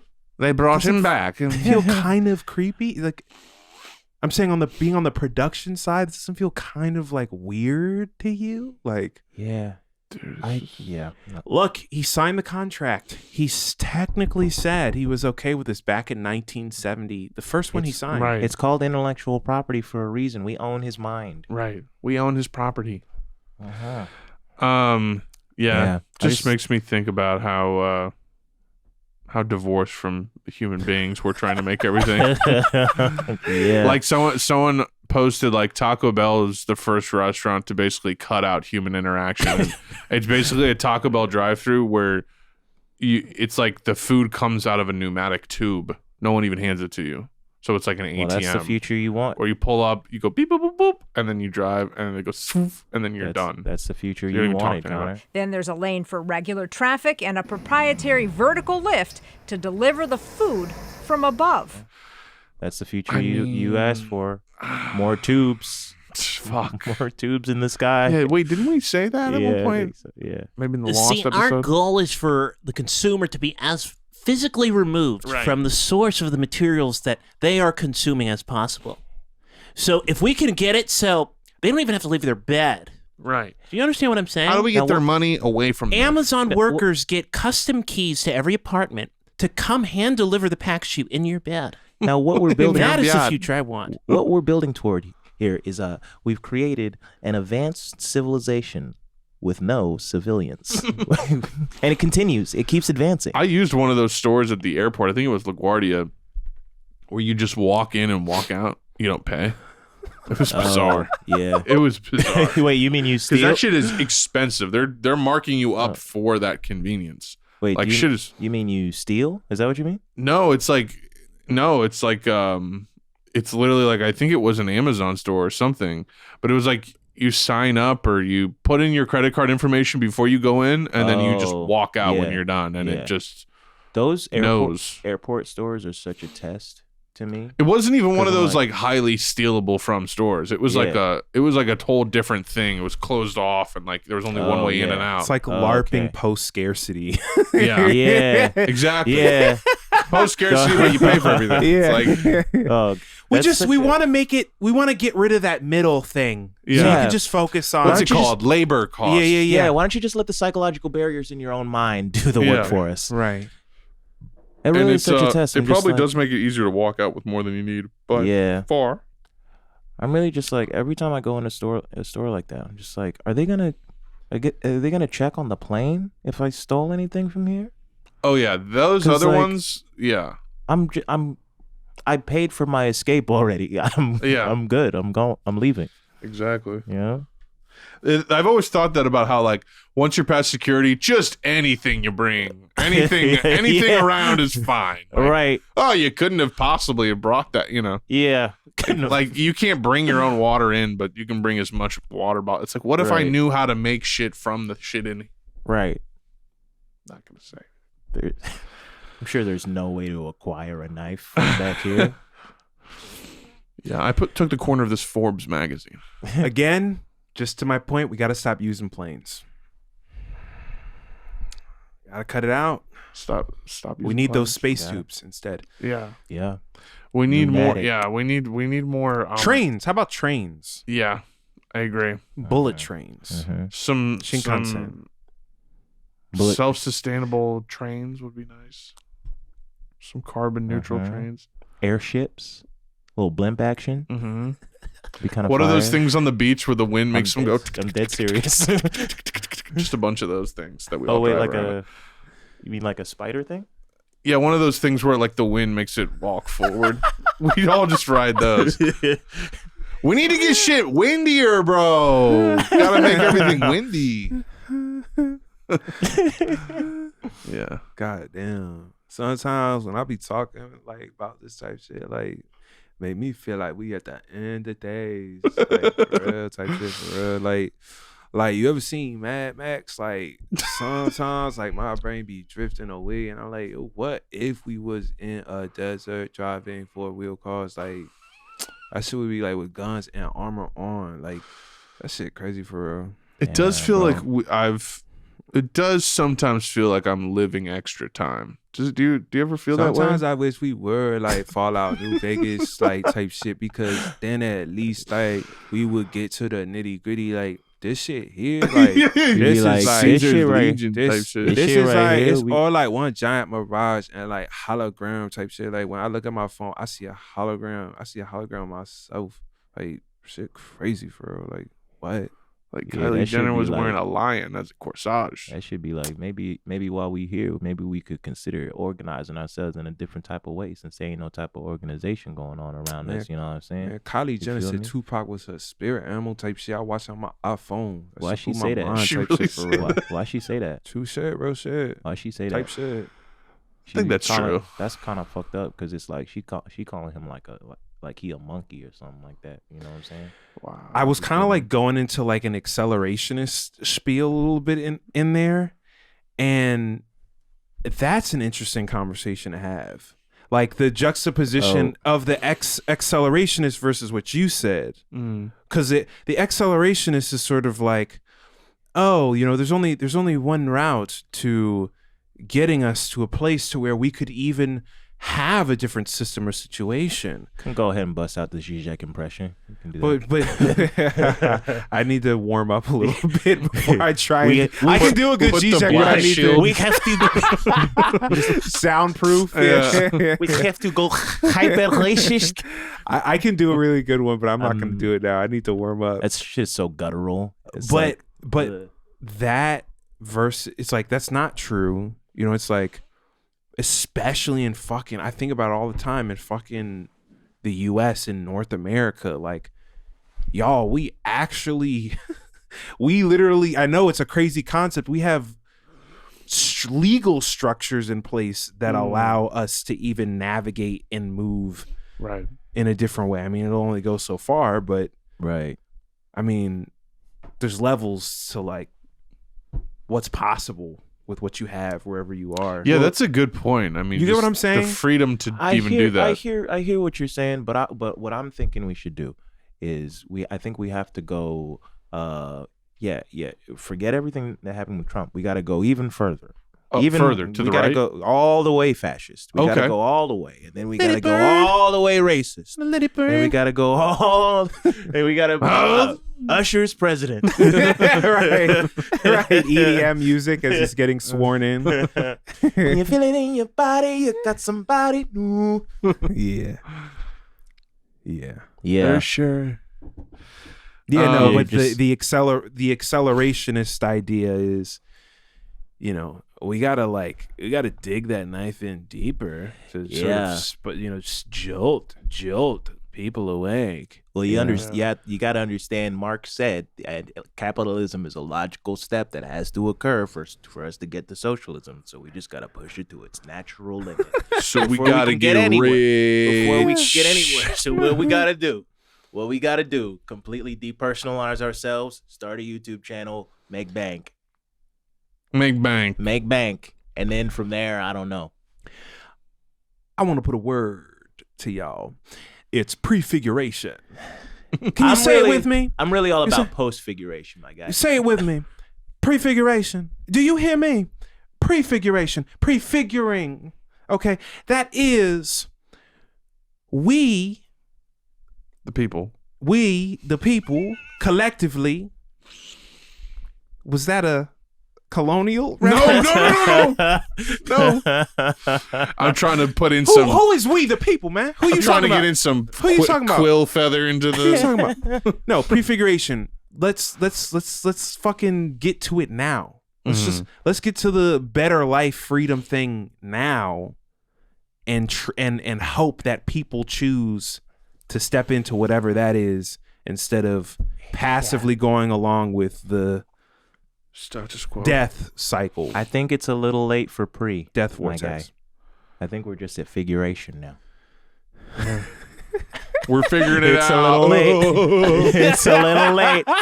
It's a little late. We're pretty much figuring it out. Yeah. Oh, man. I said death cycle. I meant death spiral because that's what this is. Yeah, We're fucking spiraling down and down and down and down and down and down. Death spiral. And look, at a certain point when if you spiral so far down, you ain't gonna be able to spiral back up. Yeah, this shit feel kind of dark. It's gonna be so. if you spiral down, it's gonna be dark down there too. Yeah, this shit you ain't gonna be able to see nothing down there. Hey, you ever notice how all our creativity is kind of funneling into the same channels that are kind of predetermined by the powers that be, so we can't really operate outside of those channels? It's kind of like they kind of corral you into this little like you a sheep or some kind of shit. You just trying to get a quick buck, but they funnel you into the entertainment industry and shit. And I can sense that my friend is trying to say something right now, so I'm gonna just keep going with this rip so he can't get a word in. It like heroin. It like the drug they put you on after heroin. What they call that? Methadone. Yeah, it like that. It like methadone. You need it to keep going, but it's killing you at the same time. Yeah, it's distribution. That's what these systems is like. It's a little bit like it's a nicer version of the bad thing. So you kind of make peace with it. So you kind of accept it. You know what I'm saying? But it's not really like that good. It's not good. Like a nicotine patch. It's like a nicotine patch, but it's still nicotine. You know? You feel me? What they call methadone? That shit called methadone. Methadone. Yeah, that's what they call it. Yeah, they call that methadone. That's what they call it methadone because you get it from a methadone clinic. You know what I'm saying? You get it from a methadone clinic. This is what the system do to y'all. This is what they do to you. That's what they doing in order to to get out of it. That's what they doing. You first gotta recognize it. You gotta and once you recognize it, you gotta acknowledge that you got a problem. You can transcend it. Just like we can transcend these systems. You can get over that hump. Do you hear me? Know what I'm saying? Do you hear me? You feel me? You can get over that hump. Methadone. Remember that. Prefiguration is the first word, and the second word is methadone. Yeah, methadone. Yeah. That's like when you try to metronome. Methadone. Excuse me. Methadone. That's like when you try to do. That's like when you try to do post-figuration. Methadone and prefiguration both sound like ointments for your asshole.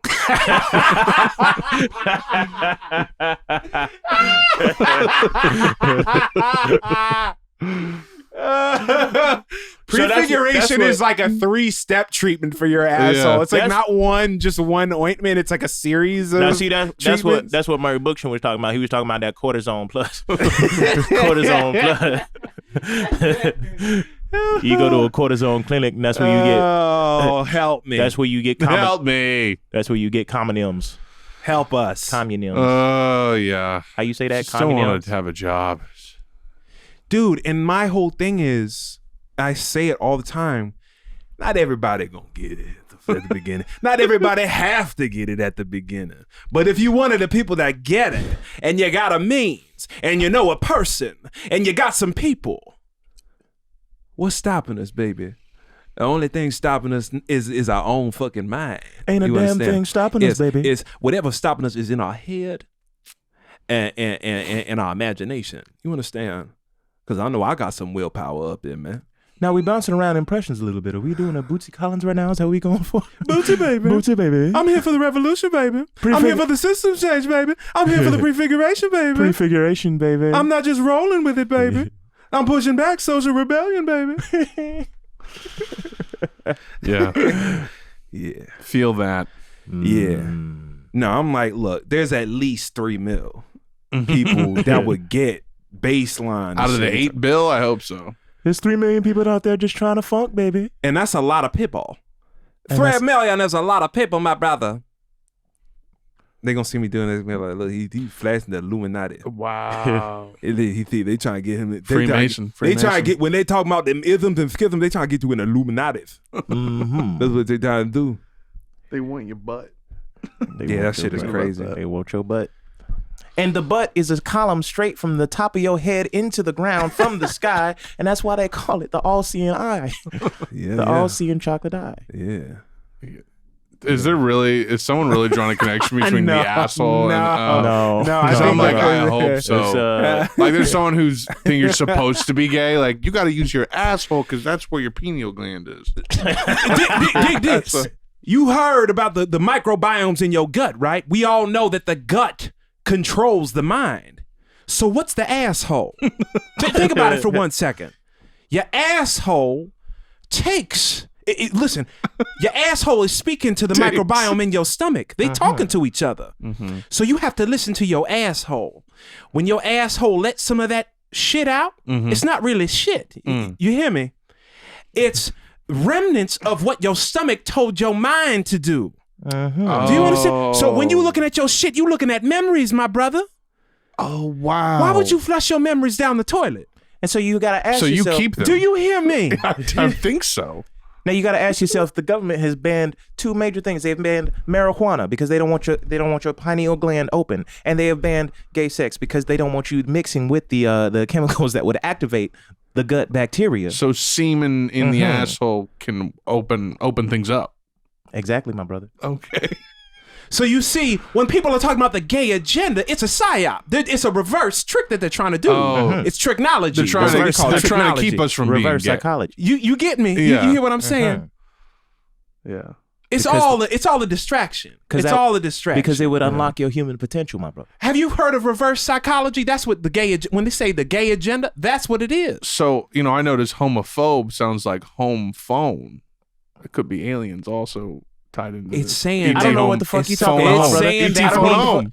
It's saying that we all a little gay and we feel at home. Oh, when we are in tune with that part of that ourselves.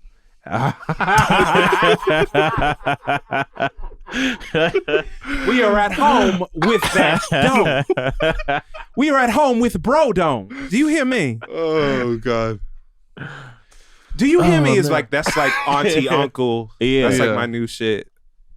I've been reflecting on like memories. All the auntie uncle. The auntie-isms. Yeah. With the only uncle. Now, baby, you just gonna have to open up that butthole. One of my favorites. Oh, sorry, were you saying? I was going to say I had well, he's alive, so but a German uncle who would tell stories and he'd go, "The funniest thing was this fun." Every time.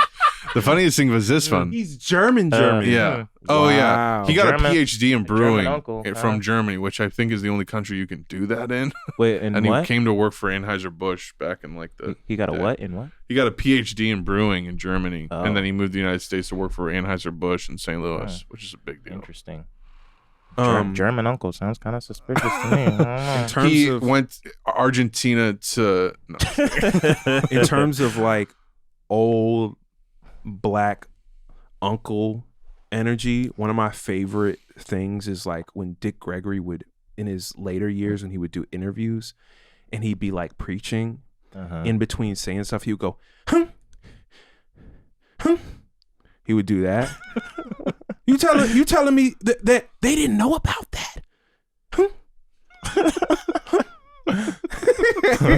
I just do that to myself randomly sometimes. Just, Yeah. That's a fun tick to develop for sure. Yeah. And it's like the leaning like the to the side with the side eye. Right. Yeah, right. Like you're a mystical like Yeah. like that dude in James and the Giant Peach. Like you're about to pull out a fucking James with the bag of worms, and he's like, you're about to pull out like a brass like phone to put in your ear. Right. what? Yeah. Oh, the little Beethoven horn. Do you hear me? Do you hear me? There's something comforting about that confidence, you know. Yeah. Yeah, that you can say anything and just throw that on the end of it. It feels like, yeah, I do. I do. I get that. Yeah. I get that. That y'all don't hear me now. Yeah, right. Y'all don't even hear me. Y'all ain't listening. No, y'all don't. It's like, damn, y'all don't wanna, he's hip to something. Yeah, but y'all don't want to hear that. Yeah, y'all ain't ready for that one. Yeah. Have you ever seen KRS-One like talk? Oh my god! And like the way which one? Where do we want to go with the KRS-One? The nigga conversation or the?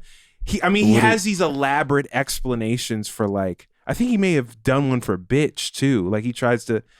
Yeah, I understand the misogyny. Where he has like the acronym. I could be completely wrong, and I've just seen videos where he's like, "See, it's called you spell words because they are spellings because they're spells." Like I've seen him talk like that. Bitch, it stands for being inside the colloquial heroine. Yeah. He may have been like someone may have been bringing that up to him, and he has a tendency to just kind of like.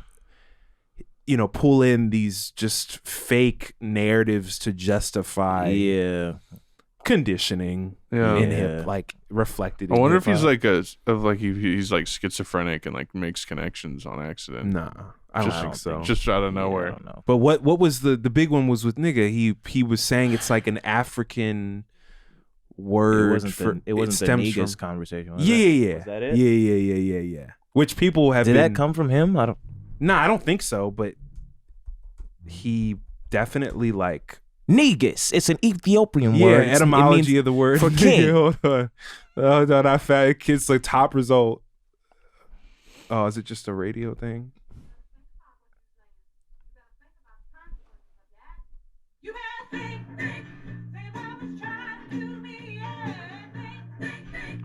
What the hell is this? Real niggas, Niggas. It's a 600-page book on this very word. I dug deep into the word itself, and of course the surface information is that the word nigger, Nigger, is supposed to be a derivative of the Portuguese and Spanish negro. That's not true. And people cite it all the just time. randomly. Even some dictionaries try to go back to that. But it's not actually true. I don't have enough time to cite a 600-page book to you here. But the main thing is that this word nigger, Nigger, actually comes from the Latin Niger, or what is called Niger. The French still say Niger. It actually comes from Latin. From the Latin, we get Portuguese, Spanish, English. We get a lot of even German words even.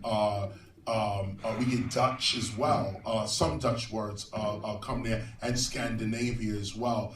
The idea is that when one country or one group invades another group, the kings and high people, the priests of the invaded culture, they use the same names to describe these people, but in derogatory terms. I just feel like there's a bunch of like pizza getting cold on a fold-out table somewhere in the background here. Everyone's waiting to eat. There was the Nagas meaning king of kings. There's also, just to go deeper with that, because even before Negus and Nagas, you get this word called Nga, which is a word called Nya, and it goes back to the Hausa, the Hausa click language. And when colonial powers were coming in and invading Africa, the priests would have been called the Nkosi. Let me just, here's my thing. Here's my thing.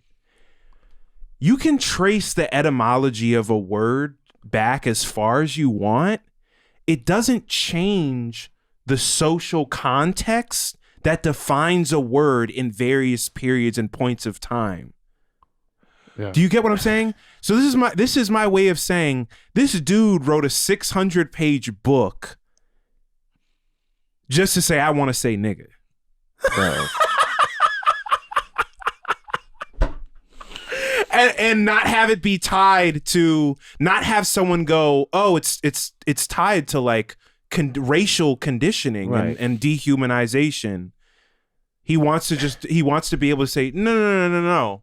It was used. We were using it before that. No. See, the word nigga, it doesn't have a racial connotation. It actually goes back to this word for royalty, which implies that it reinforces the patriarchal dynamic that implies the same exact dynamic, but without any type of racial designation. Writing a Harry Potter and the Goblet of Fire length book on this is wild, bro. You get my point though, right? Like he's missing. It's like forest for the trees. He's missing the fucking point. Yeah, that was what I was thinking the whole time. Is like, and what's the point of what's this? the point? Right. Because that's not how we don't interpret it. That people don't use these words in that way. Right. So what is your point?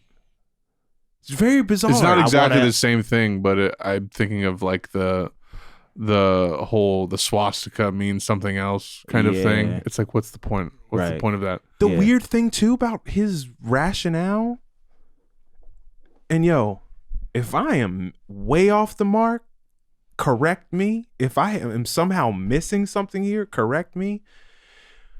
But to also go down that like the phonetic thing, like you're emphasizing like phonetic similarities too. It's like they were using that in a completely different geographical and cultural context, different time period. So pointing out the similarities of like the sounds, and he's going all over the place. He's not like doing this like linear timeline thread of like boom, boom, boom. Well, I'm sure he attempts this in the book. It's also the fact that he used the whole Negus conversation to say like, well, people would use the same empowerment. Words. Well, no, what he said was they would use the same words that they call themselves to refer to the new people, but in a derogatory way. So it's still negative. It's like it feels like it's defeating the entire purpose of the argument to just say this still has a negative connotation. It's just not the one that we use. I feel like he's got to have a cork board with strings on it somewhere in his apartment. Yeah. Mm-hmm. Or just boxes of loose leaf. He's got his lyric box, and then he's got his Negus etymology book box. Notes. Yeah. I went to the library to research. He went to the library. He went to Minas Tirith like Gandalf, and he was smoking a pipe and looking over cobwebbed fucking documents. Yeah. Every day I think more and more that like I want to be wrong. I want to be wrong. I want someone What would you be wrong about? I don't know, but I want someone to be like, I picked up that book and I've consulted with linguists and it's all true. His line of reasoning is true. There's a direct path. Like I would love for that person to come and every day. I feel like now there's going to be I also a troll. love KRS-One's like voice and speaking. Oh yeah, he's same. a great voice. Incredible and also speaker. a legend. Yeah. Mm-hmm. Every time I hear him speak, I think I realize more and more that like overseer officer connection he made might have just been a fluke. He's been riding off that complete fluke.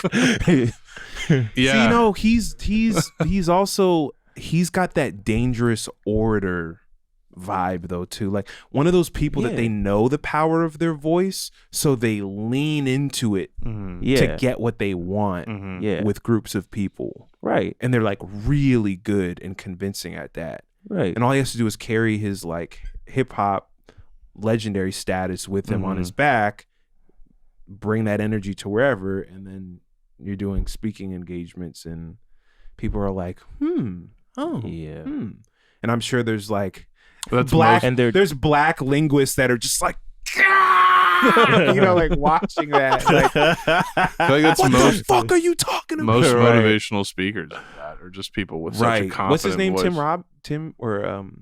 Tony Robbins? Tony Is Robbins. that his name? Tony Robbins? There's a guy named like he just goes up and, hey you asshole.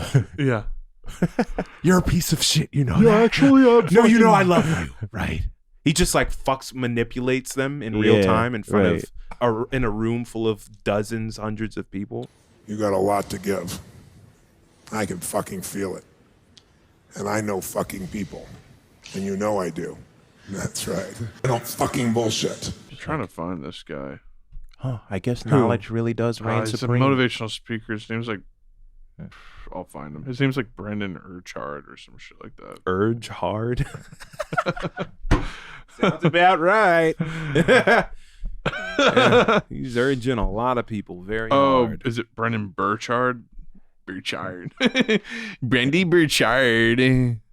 I've sent you videos of this guy.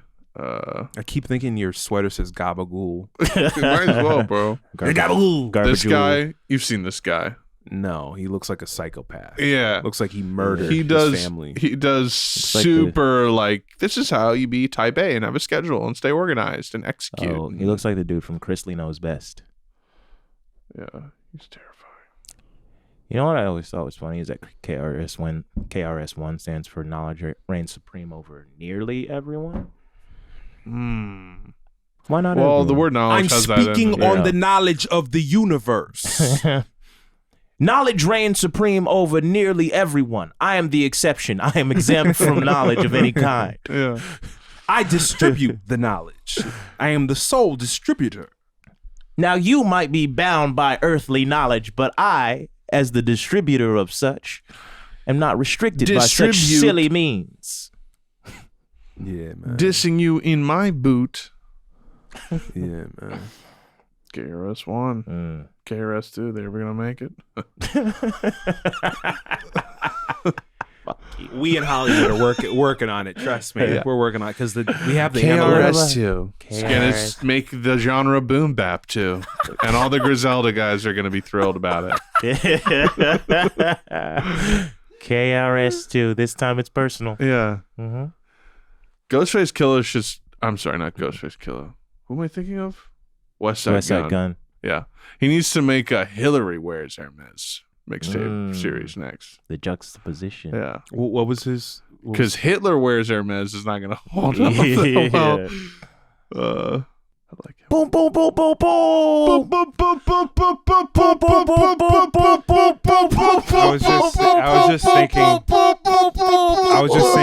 I just like immediately saw like the liberal reaction to. I'm sorry, did you just compare Hillary to Hitler?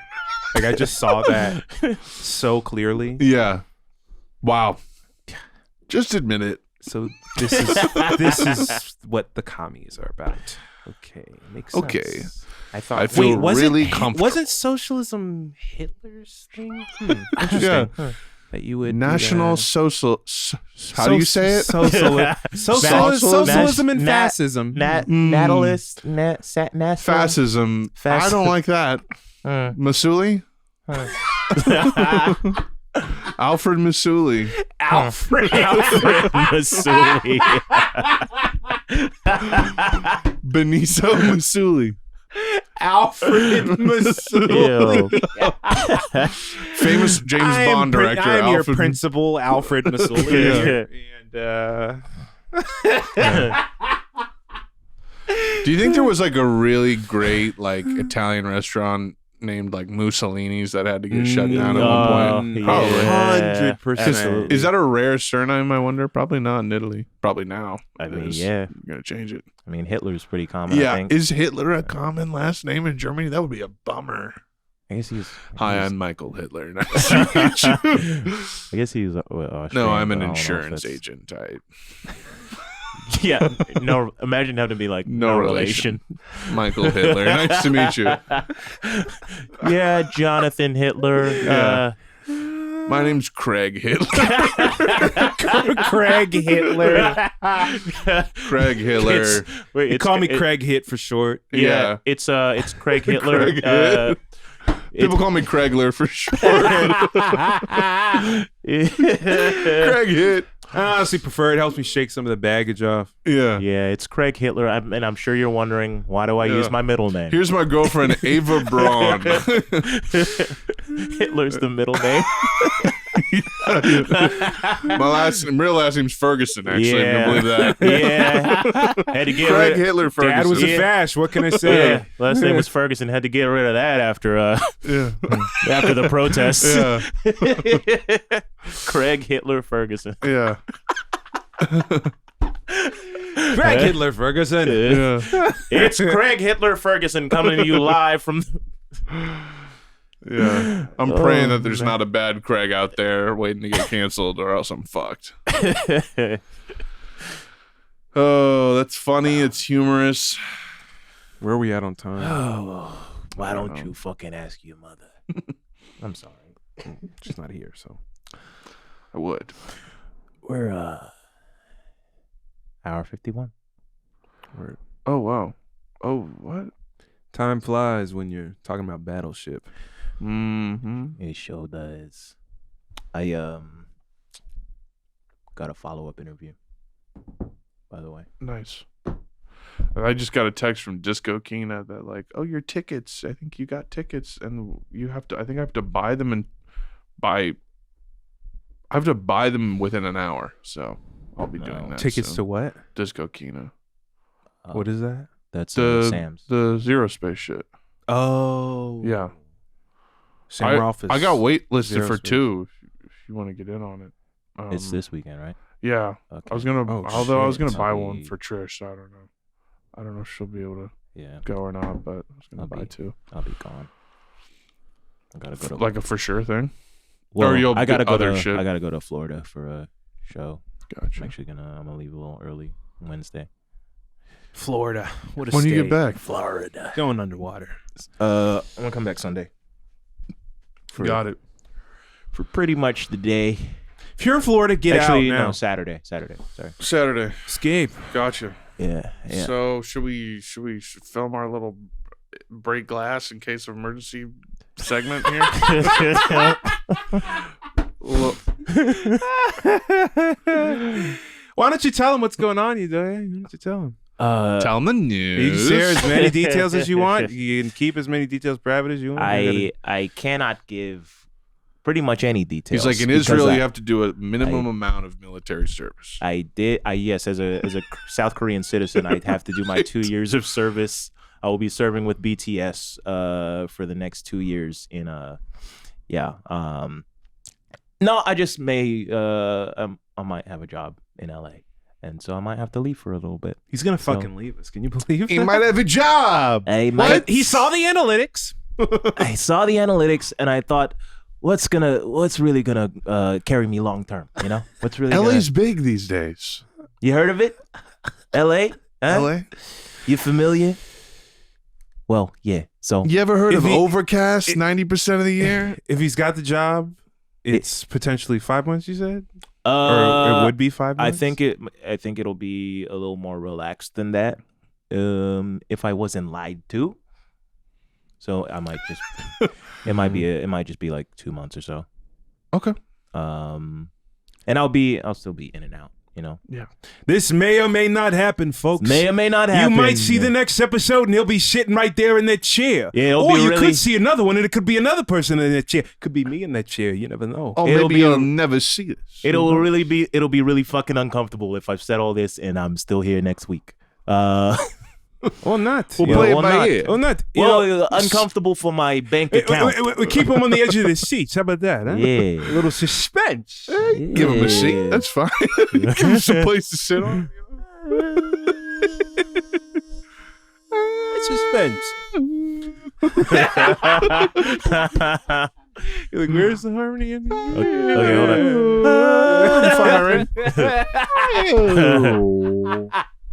I can go up here.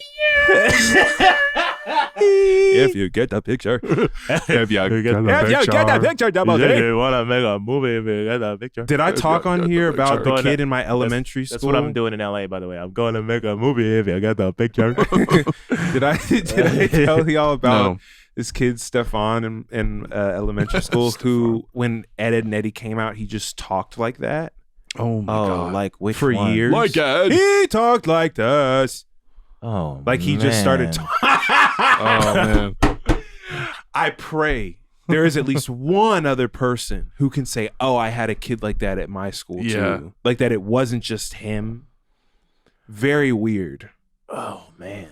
I hated Ed and Eddy partially for that reason. Because I just associated. That was my first conception of cringe as a child. Cringe. Wow. Is that kid talking like this casually in school. Gravy.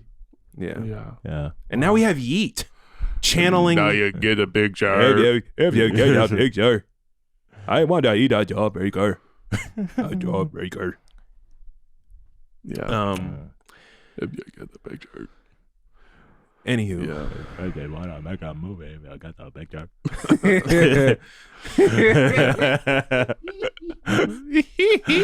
Flawless.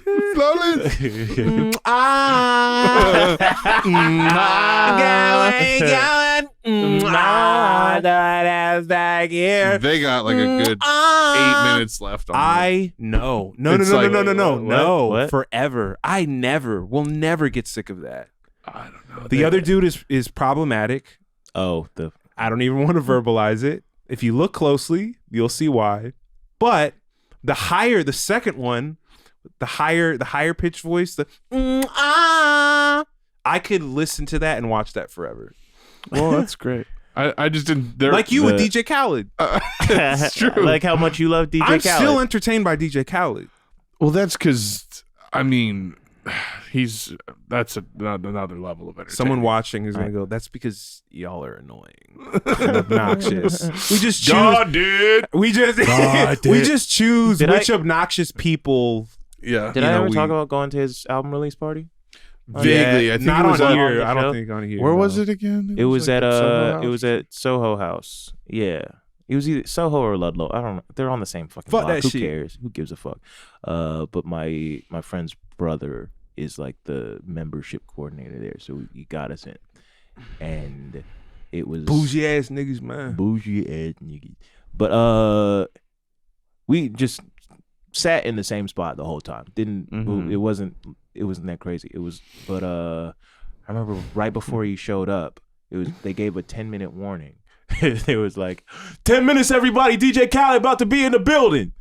That is so corny. It was. I would hate and then he comes in doing I would that hate shit. if someone did that for me and didn't ask or anything. Just DJ Khaled about to be in the building. You know what it is. make like sure that. you know what it is. Make sure you when he walk in the room. Do you need me to repeat that? Make sure you when he come in the room. DJ Khaled. Make sure you get down on one knee. It's DJ Khaled in the building.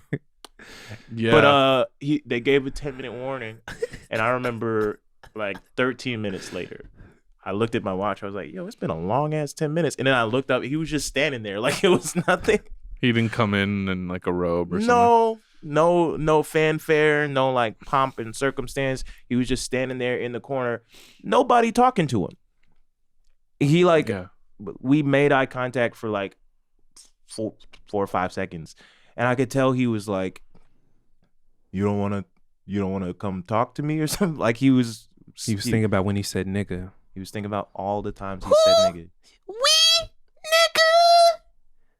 the best. That's what he was like. Damn. He had a more squeaky, high pitched voice back in the day.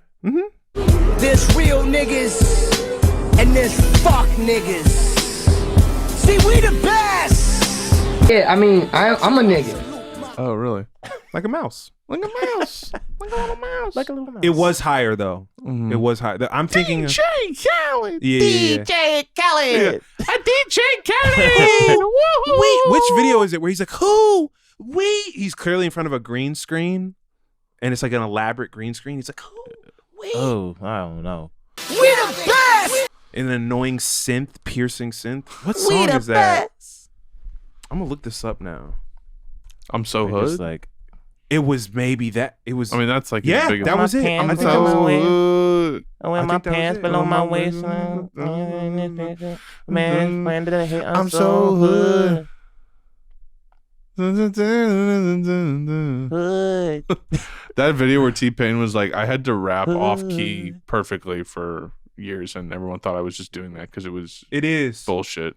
It is the Dude. I'm so hood. Yeah. That Yeah. is it. Yep. 'Cause you and your He's man really is in playing his it again. mode in that video. Yeah. He's at his peak there. Yeah, I don't know. The Fresh and Reckless guys, wish him the best. I just hey, I think it's an udder that's not so quite full of milk as one might think. Hey, but we'll see. I'm just praying. Longevity. I'm just praying they make it out of the burbs. I don't even think they've peaked yet, my dude. They're I'd be happy literally for 'em. doing they're literally like we're now seeing footage of them like they're doing events, massive crowds. Wow. Everyone's yelling the shit like word for word what they're doing.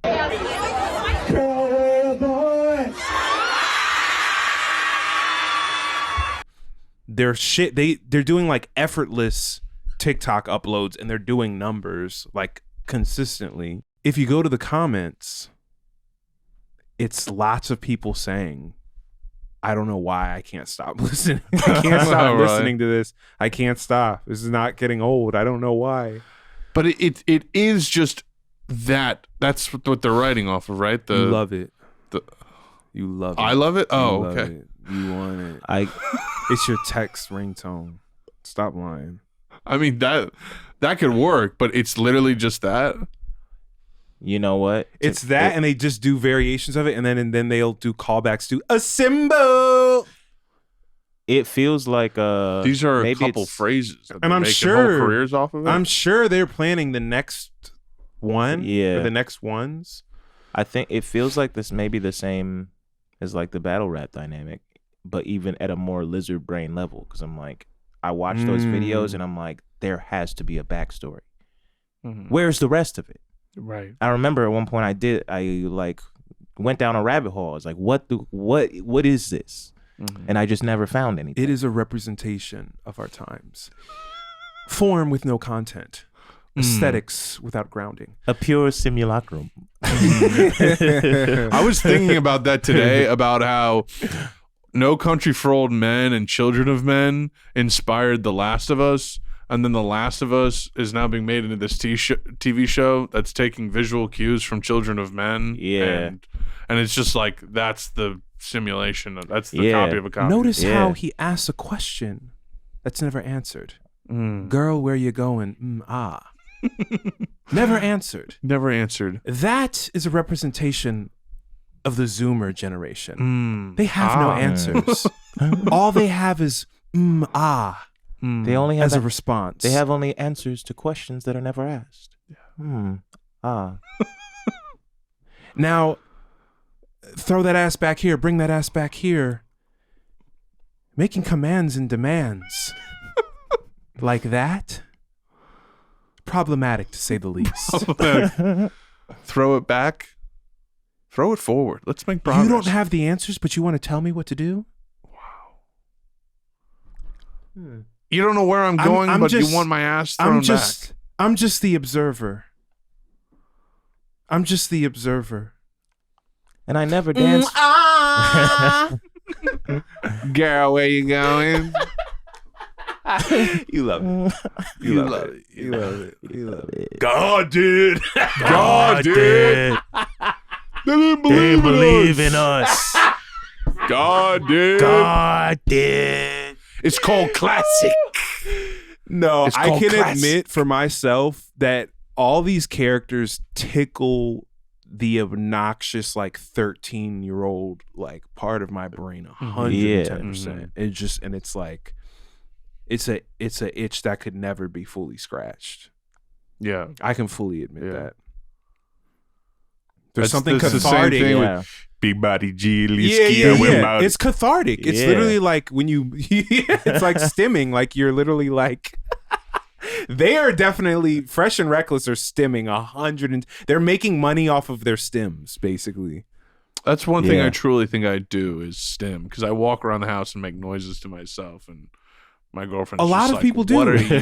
No, it's a normal. That's like a lot of people do It that. feels nice to make noise. Yeah. Max It's is like because that. it's hell inside. And you have to let it out. Trying to You get have some of this hell out. Yeah, exactly. Exactly. Let it It's out. hell inside. That's what It's hell. Chaos. Like you have a retainer in your mouth. And that's what God did. God That's what that did. is. Yeah. And part of you just want to sit in a room and go over and over and over again, just to channel the madness of the situation. That was me when we did the Kid Cudi. Now to commodify a STEM, that's a conversation. To monetize a STEM, that's a conversation. How much money has Kid Cudi accrued off of the how much money has he Sounds like Jordan Belfort on Quaaludes trying to talk.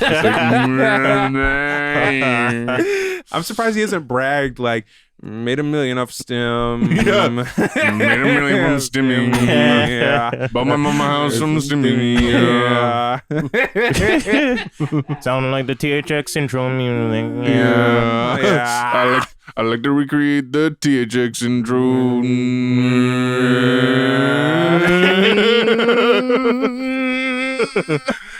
Every morning I wake up and stim. And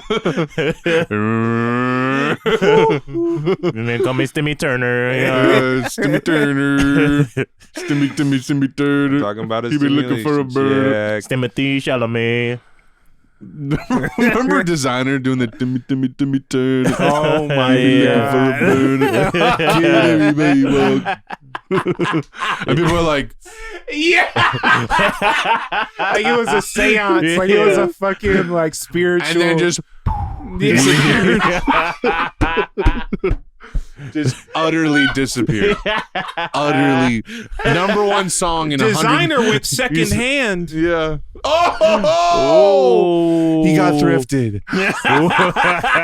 Designer got thrifted. What can I say? You got marked down. He's in a Goodwill bin. What can I say? Oh, Nordstrom Rack. Marshall. Anyways, Ronald McDonald. Doug Dimmadome. Fuck Subway. Fuck Subway. Yeah. Fuck Pusha T and Wendy's. Arby's. You don't even have roast beef. You made a I want to know who's going to take the Wendy's rap mantle. Like, who's going to hold that?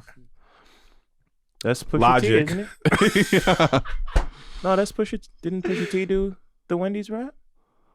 No, he did the Arby's. He's double dipping. He's doing Arby's and Wendy's. Oh, maybe Drake could take Wendy's 4 for 4. Like, how you gonna form fish into a square? Yeah. There's no compare. It don't even come like that. Yeah. You're just a cat in a Trying to hat. figure out a working golden goose. Golden goose. Rap games, Dr. Seuss. So your bars are childish. Yeah. Got it. One fish, two fish. Fish scale. Westside Gunn for Wendy's. We got the baconzilla. Boom, boom, boom, boom, boom. Boom, boom, boom, boom, boom, boom.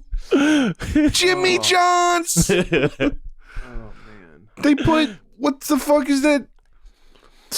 What's that shit? The fact Put 4 strips of bacon. The fact that Travis Scott got a McDonald's meal and never made a song for them. Wow. That's why. All you want to do is cocoa. Everybody eating them. All she want to eat is McDonald's. Eating McDonald's. Pick up the phone and go to McDonald's. McDonald's.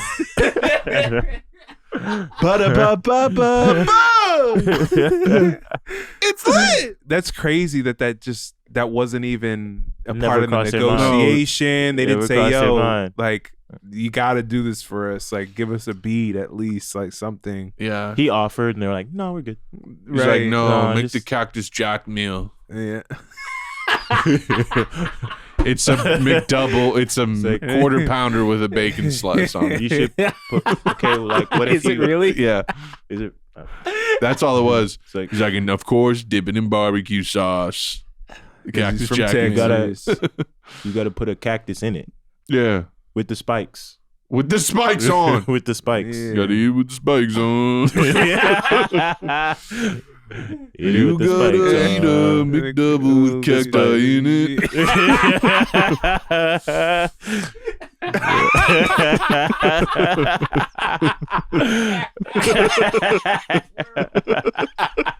Several slices of cacti in my McDouble.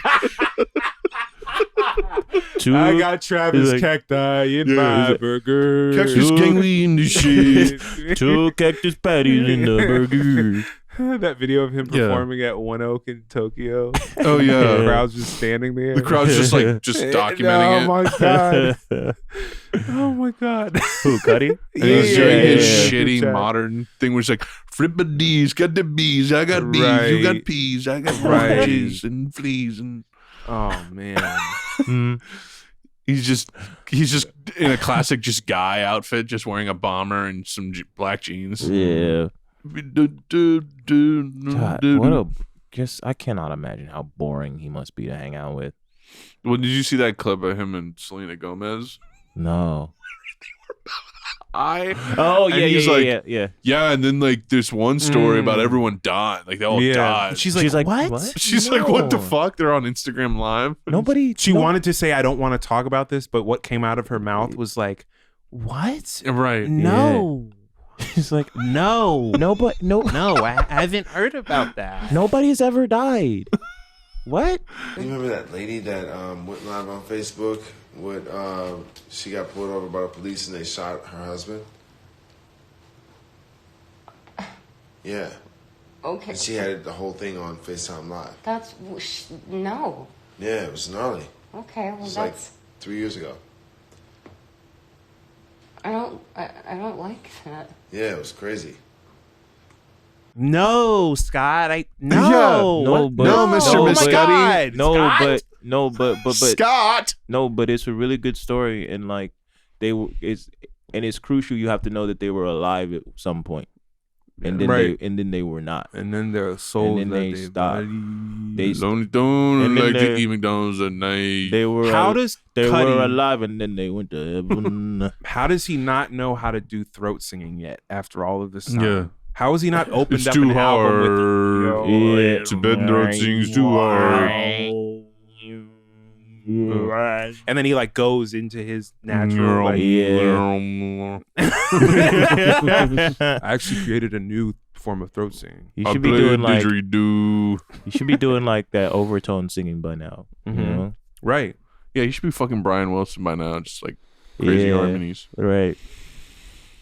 I may not always love you.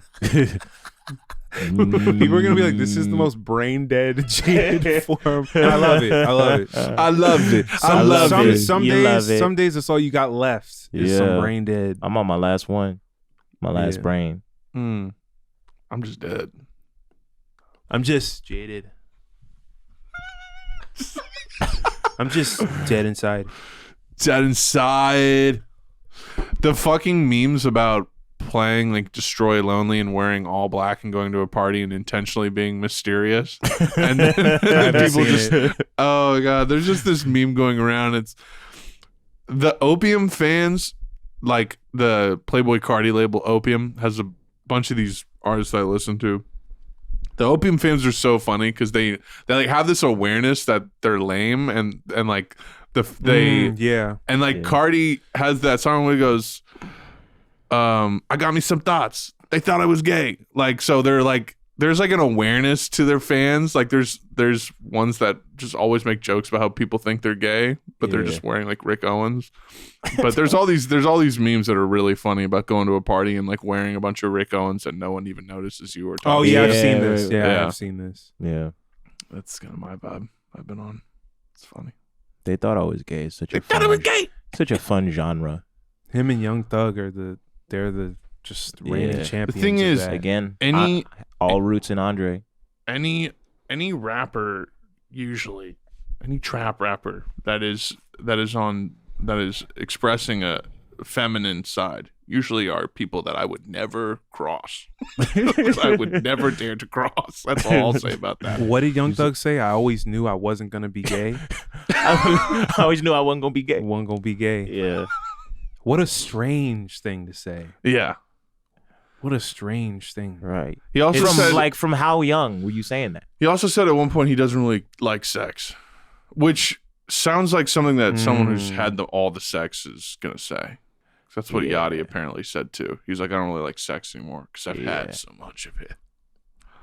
Well, there could be something else there. Yeah. He could be ambidextrous in the batter's box. I'm just kidding. Just switch hitter, as we call it. You know, his mind could be plagued by toxic masculine ideas around performance that cause him to have anxiety when he's in sexual scenarios. Maybe. You need to unpack that if it's the case. Oh Lord. Well, we've certainly made our mark on the world today. Hey, look, if there's one lesson to be taken, men be fucked up over lots of different things. We never know. But if you're real with yourself and those around you, we can find healing together. OpenCollective.com/JADED FORUM. Please put some dollars, put some money in there so that one day, I ain't even gonna finish that sentence. Use your imagination and think about what could happen. And we appreciate, I get updates on my phone every day of people contributing and becoming donors and members, so it's appreciated. I'll echo and you that. look like Thank you have some positive things to say.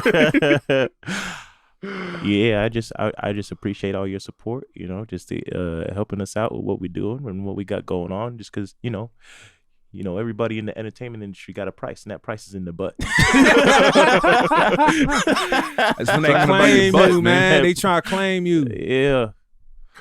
And usually that position is on your knees. You know what they trying to do. Which is like, damn, that's hot. Yeah. That's all I got to do. Yeah, think about. If you think about how many gay people there are in Hollywood, you think that if that was all you had to do? When Kanye said top power position, it's not what you thought. It's a power bottom. Top power right on top, but you position. give all the power. What you think Andrew Tate mean when he say top G? They are just ripping that guy apart right now. Every headline I see is like, Andrew Tate's whole home has been seized by the feds and he will not be released. And people are like, the Matrix going after Did you see he was like I only put 4 people on my visitation list, and 3 of them were family, and one of them was fucking Aiden Ross. Oh my God. Masuli. Mr. Masuli himself. Masuli Ross. Craig Hitler himself. Yeah. Craig Hitler. Craig Hitler Ferguson himself. Yeah. The 4th, of course. Wow, dude. We said some stupid shit this time. Oh, yeah. Yeah. I can't wait to watch it back. It's going to be a 3-hour long episode, too. In my head, 2 and something. Yeah. Oh, lovely. It's just a normal thing. In my head, we'll have to cut half of it. In my head, this episode was completely incoherent. Yeah. But no, I think we got some bangers. I'm trying to play it all back at once, and I don't know. We got some good stuff. Yeah. I went brain dead for a little bit of it. I ain't even gonna hold nobody here and nobody watching. I've been brain dead damn near the whole damn time. Hey, bro, you low key holding me right now. So, like, what's up with that? Z's biometrics have a large influence on the tone of the show, for sure. That should be part of the Jaded, like, you should be able to see what his blood sugar levels are, how many hours of sleep he's on, his heart rate.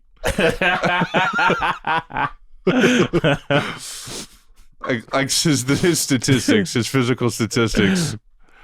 That should be part of our intro sequence. Yeah. It'd be like, Z's now heart- analyzing Z's body during this episode. Z's heart It's rate. gonna on be the- goofy. on a little counter.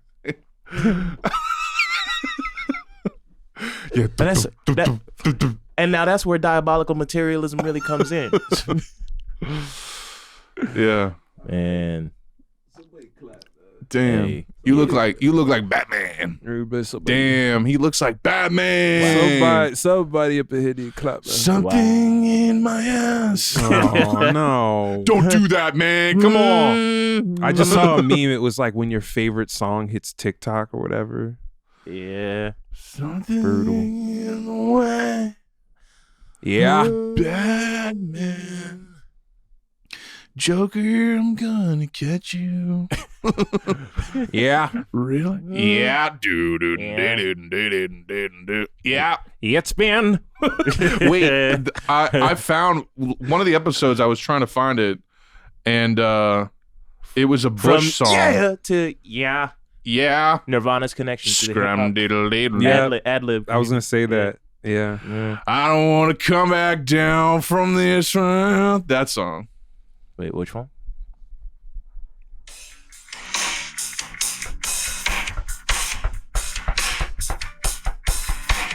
Yeah. Gotta get to the verse though. Or the chorus.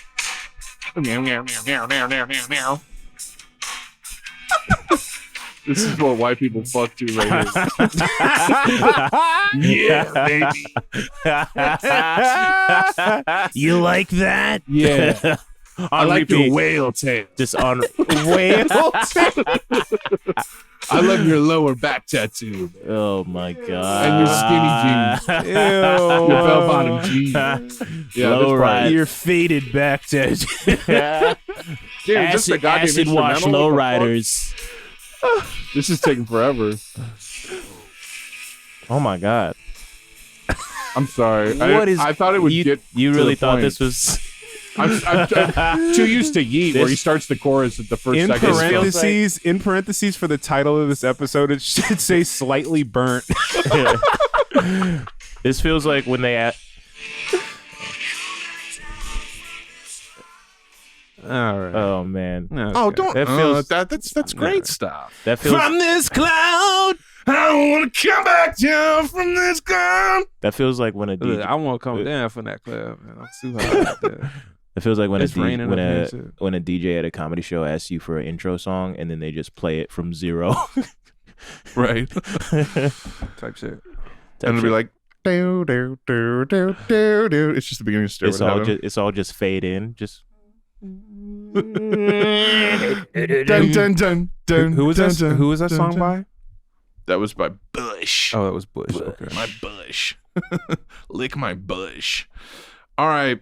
Well, we can't you don't have to go home, but you can't stay here, folks. As they say. Keep supporting. We'll be back with another episode of JADED FORUM. So You remember Look We're forward. Back, the movie with the dinosaurs and shit? Remember that shit? It's like dinosaurs in New York City and they're like in a parade. It's like, you talking about Godzilla? and I think it was an Amblin. That was Spielberg produced that. He was- Amblin. Yeah. Which one you talking about? We're Back. That's what it's called. We're Back. You talking about Godzilla with Matthew Broderick? No. Where He's where talking they- about a cinematic Talking about animated. Cartoon. No, you talking about where they did a pregnancy test on I feel like Godzilla there's for a some reason? character on that named Dinky. Or maybe that's Land Before Time. There's a Dinky in one of them. There's a Dinkles. The little yellow one. Yeah, a little Triceratops. Yeah, Dinky. No. Stinky. Winky. No, the Ducky. little Ducky. Yes. Yeah. That child also nightmare story. What happened to that child? But I'll leave that for another time. Yeah. That'll just be a fun Google search for everyone after this. Thank you for watching. JADED FORUM 1, 2, 3.